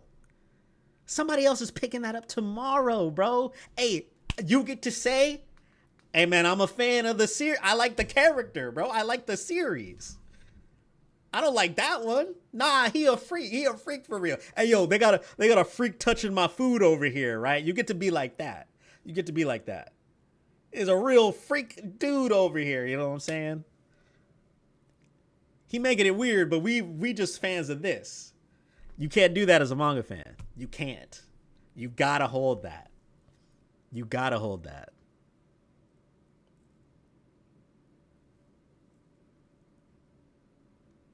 I'm real. Other people being able to pick up a character is why some of these niggas be inconsistent as hell. This is true. That's true. That is true. Some of the things when it comes to consistency and stuff like that really kind of comes down to like, obviously like good and bad writers taking it over, right? Like someone who doesn't necessarily care about Batman and who he represents as a character overall tries to do their own spin on it because DC gave them the license to do it. Yeah, you inevitably are gonna have some stupid fucked up shit. You know, again, Jeff Loeb with with Batman Hush, right? It's like, hey man, you know how to write Batman? You've done it before, but why are you doing it weird now? Why are you doing that? Why all of a sudden you're being weird? Why the fuck are you doing that today? You know? Or again, same thing with like Wonder Woman. Has an amazing discography of all of these different types of stories from all these different type of amazing writers and authors and women specifically who understand the character on a deep rooted level and is able to extrude that simply by you looking at her face and in her eyes and seeing the justice and love that she has for another human being. And then you get a nigga like Tom King.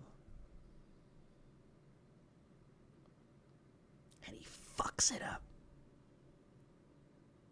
And because he has motion at DC for some fucking reason, he is allowed to keep fucking it up.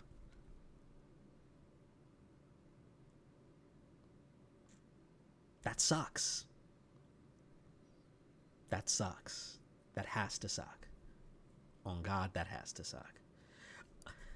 Imagine going, I like Green Lantern, and someone calls you weird because one guy wrote him as a freak. Yeah, that's true. That's true. Tom King. Okay, so I saw Ronan say this, and a second person said this. Tom King used to be part of the CIA. The only reason why we know that is because he loves talking about it. He loves talking about it. He once said that he would, if he wasn't a writer, he'd go back. He'd go back to being in the CIA. And now you're probably thinking to yourself, right? I mean, you know, people have been in the CIA. The CIA guy has been in the CIA. And we all like him. He's funny. Tom King has been involved in some of the most heinous attacks on the Middle East as head of certain departments of the CIA. Of women being attacked and assaulted. He was the head of some of that shit. And he loves talking about it. He loves talking about it. It's like his favorite thing. So, yeah. Freaky man. Terrible, awful man. Let me see. I need it because I remember that clip so vividly.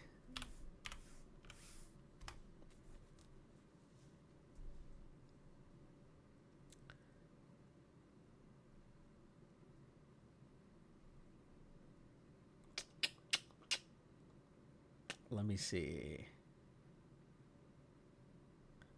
Is there a clip? Let me see if I can find the clip. Yeah, this dude. Boy. Yeah. And you know what's so fucking wild? Is that I found that out right after I had, immediately after I had finished reading Supergirl Woman of Tomorrow. It was right after that. Very unfortunate. Very unfortunate. And again, I would say that Supergirl Woman of Tomorrow is a masterpiece. I would say that. Because it is. Because it is a masterpiece. But a real freak wrote it. So, I mean, again, it's a similar thing with it, right? Like, if there's a story that you like that's written by a complete fucking dickhead, you do have to kind of hold that, right? You do kind of have to hold that. But again, if it's more about, it's 9 out of 10. Yeah, you're right. My fault. I do need to correct myself there. It's a 9 out of 10. It's not a masterpiece. But yeah, you have to you can kind of just go, well, I just like Supergirl. I just like her as a character. So there you go. Can't really do that with manga. Can't really do that with manga. But yeah, those are really the three things. Those are the three things. I feel like I was able to describe that fair, and you guys actually brought up some fair counterpoints, so I'm not too mad. I can't be mad about that. You guys brought up some good counterpoints. So, let's see.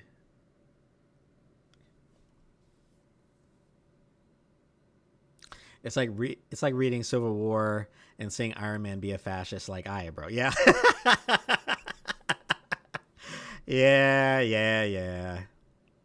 yeah. I also think that actually is kind of annoying.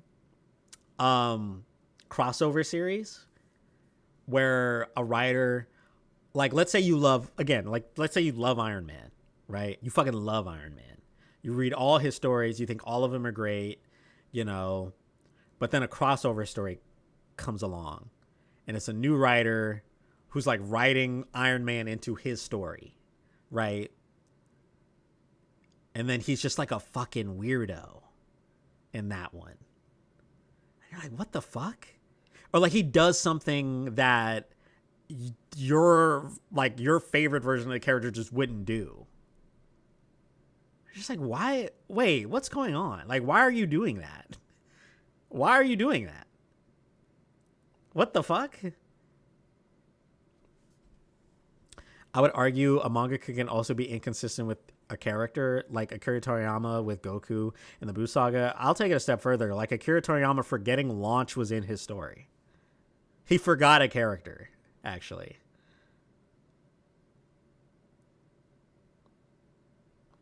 Now you'll have to deal with the consequences of his decision. Yeah, like, that's so fucked up. That's so fucked up. That's not even my story, bro. He did that shit. Bro, they even did it with fucking Guardians, like with Endgame or Infinity War, when Thanos kills Gamora. And fucking James Gunn was like, well, she's supposed to be alive in my next movie because, like, I was writing a whole love thing with her and Peter Quill, and I kind of wanted to end that.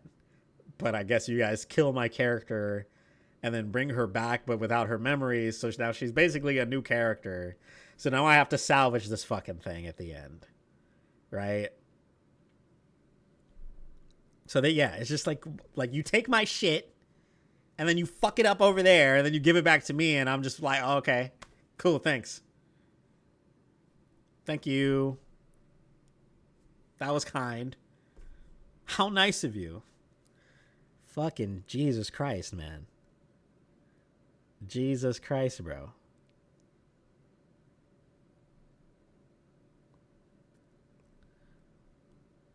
Yeah. Yeah.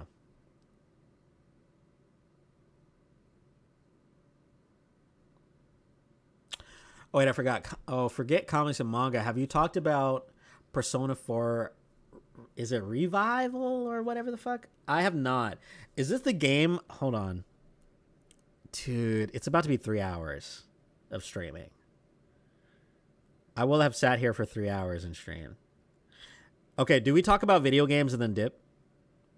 Let's do that. Let's talk about video games and then that'll be the last thing. Yeah. Let's do that. Why not? You guys have been chill.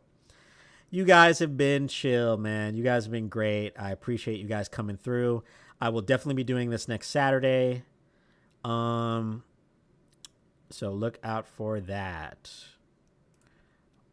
So let's look.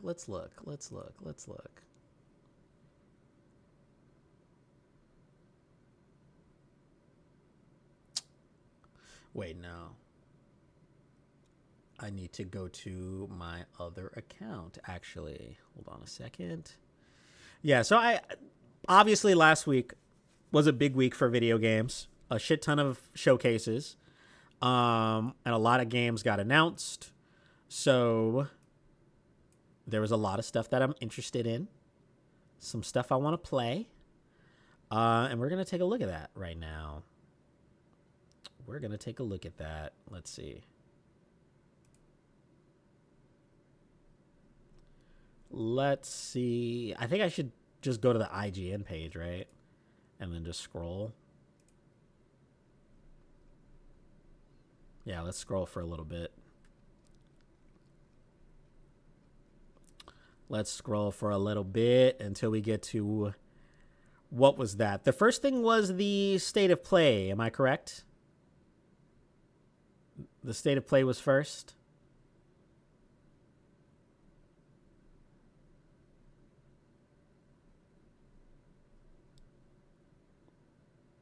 Yeah. I'm pretty sure I'm right about that.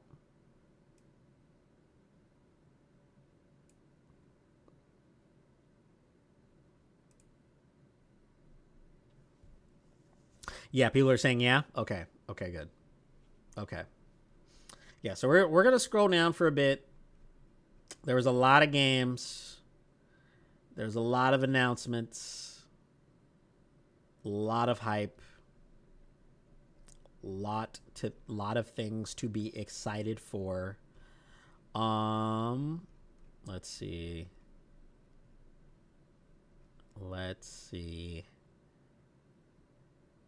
Trying to see if I go too far, if I'm going far enough. 2 weeks ago. Okay, yeah, no, I think I went too far. Oh yeah, Azula. Yeah, no. All right, where do we begin? The Dark West. No.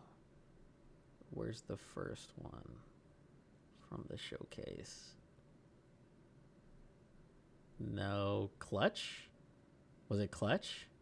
No, Odyssey. No. Okay, here. Oh, Wolverine. Okay, here we go. We're here.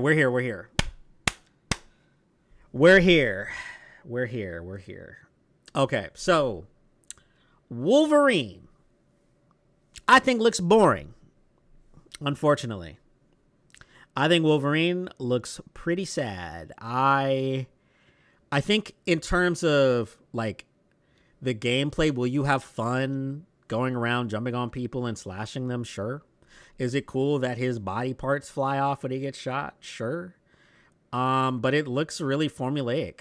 It does not look all that impressive. I'm not really hyped about it, to be honest, unfortunately. It doesn't really get me.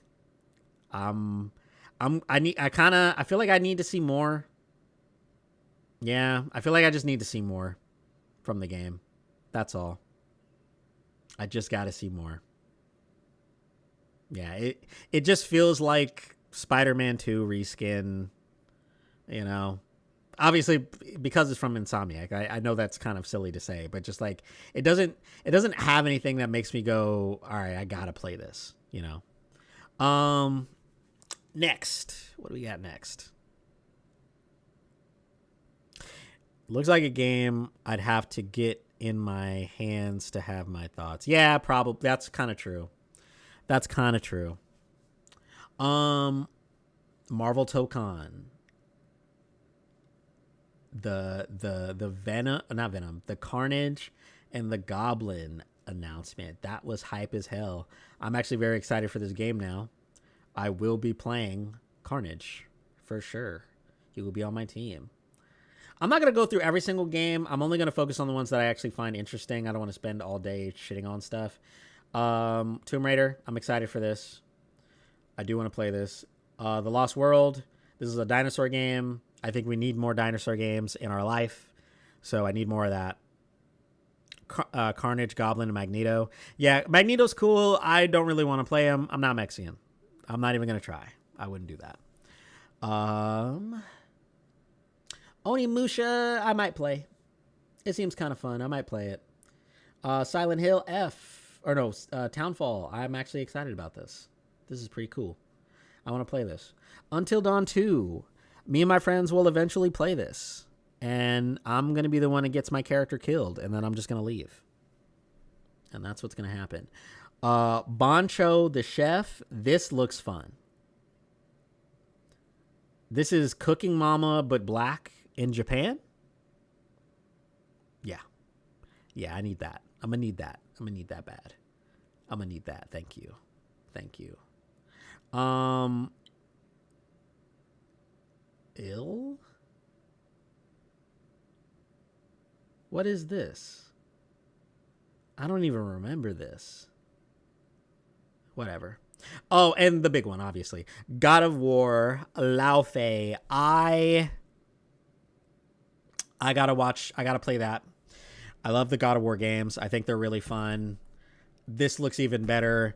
And one of the main thoughts I had while watching this, and maybe I tweeted it somewhere, seeing this, if you are a Wonder Woman fan, this trailer should make you very mad.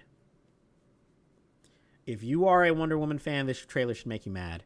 Because this is all the shit, almost all of the stuff, that Diana could have been doing in her own fucking game. This is all the stuff that Diana could have been doing in her game. If they actually fucking finished it. If people were brave enough, smart enough, crazy enough to actually make a good Wonder Woman game, it could have just been this. And it could still be. In the hopes that Absolute Wonder Woman wakes these studios' people up to the fact that people love this character and actually want more games for her, or want an actual good game for her, right? You could do it here. You could do it like this. But this trailer is amazing. This trailer is amazing, and I cannot wait to play this game. Okay. Boring. Let's see.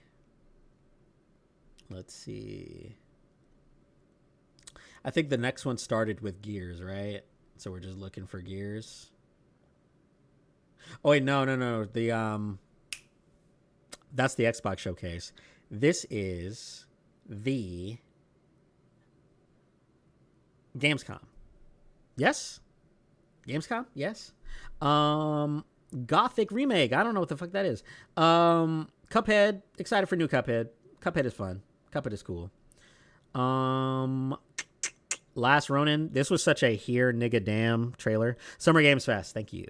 This was such a here nigga damn trailer. Just, guys, stop tweeting that this game got canceled. It did not get canceled. We're still working on it.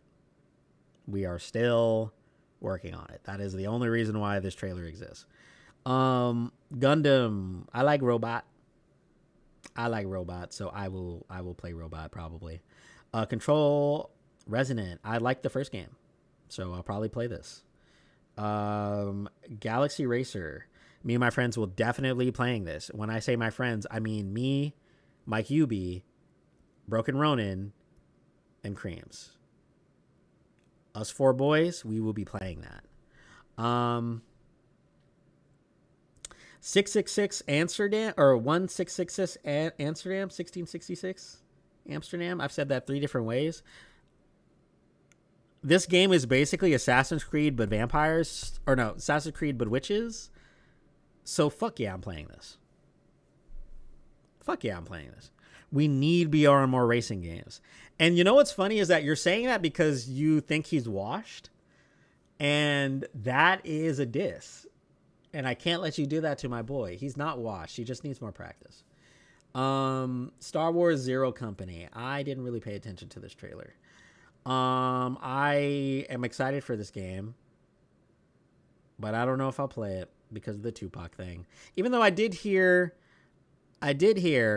that they are working on, or they did in fact reach out to the actual family of this game for the Tupac likeness, not just the people who own it, and they got the okay. I will need to double check that when I decide to buy the game, but I heard that it's on the up and up, so I don't know. Which version of Assassin's Creed is it? Oh, that's a good question. I actually don't know. I do not know. First Flight getting DLC when this game just came out. A DLC announcement immediately? Okay. Crossworlds with Evangelion and Ninja Turtles and I think Avatar and Godzilla. Hell yeah, cool as fuck. I'm down for that. Clutch seems cool. The more I see of this game on Twitter, the more I think this game looks pretty cool. The more I see, I think this game looks pretty cool. I'm kind of interested in that. Stellar Blade, Blood Rain. I really need them to stop using AI. Please, no more usage of AI for this game, please. Thank you. Please stop using AI. No more use of AI for this game so that I can buy it with a good conscience. Please don't do this. Please do not do this to me. Do not do this to me. Just finish the game within a year's time. Just don't use any more AI. Stellar looks cool. What do you mean they use AI? Bro, yeah, so if you watch the trailer, you can tell for the background, some of it is very AI, especially the text that's used for like buildings and shit like that. Very AI. Even the main poster they use was created with AI. So, kind of a bummer. And I really want to play that game, so that's annoying. Street Fighter 6 Tifa, that is badass, and I don't care what any Street Fighter 6 player says. That's really fucking cool. What do we got? Attack on Titan 3, this game looks fun. Final Fantasy looks fun. Isolation 2 looks fun. Resident Evil Veronica, hell fucking yeah. Hell fucking yeah. More Resident Evil, let's fucking go. Wolf Among Us 2, let's go. And Wolf Among Us Remake, let's go. That's 2 for 2. 2 for 2. Kyoshi. I actually did not see this trailer. That's cool. I need to watch that later. I will be playing the Avatar game when it comes out. I will be playing that, the fighting game.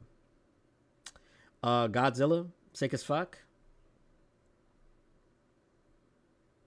I will be playing that with Mikey and some of my other friends. And when I say friends, again, I just mean Broken Ronin and Creams. Where is the new shit at? I think this is where I should see Gears. Right? I'm looking for Gears.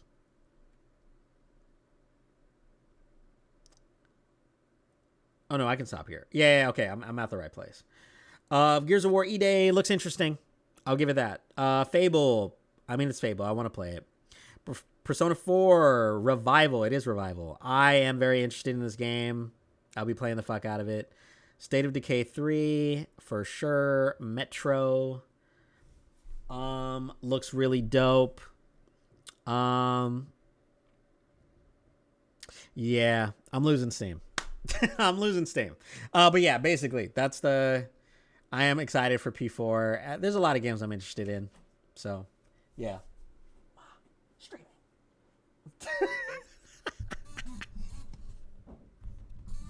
New Halo? I'm interested in the Halo.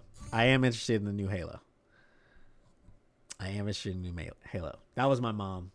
She just came back. So, let's do movies next. No, I got to get out of here. But I will say real quick, I saw Obsession. Obsession is an amazing movie. It's a 9 out of 10. Go see it if you haven't seen it. But yeah, that's going to be it. I'm going to end stream now. Thank you guys for coming through. I will see you guys next time. Johnny might pass out if he does movies. Yeah, I'm cooked. It's over. I'll see you guys next time, specifically next week, and then I'll be able to talk about the new chapters as well. You guys have a great day. Peace.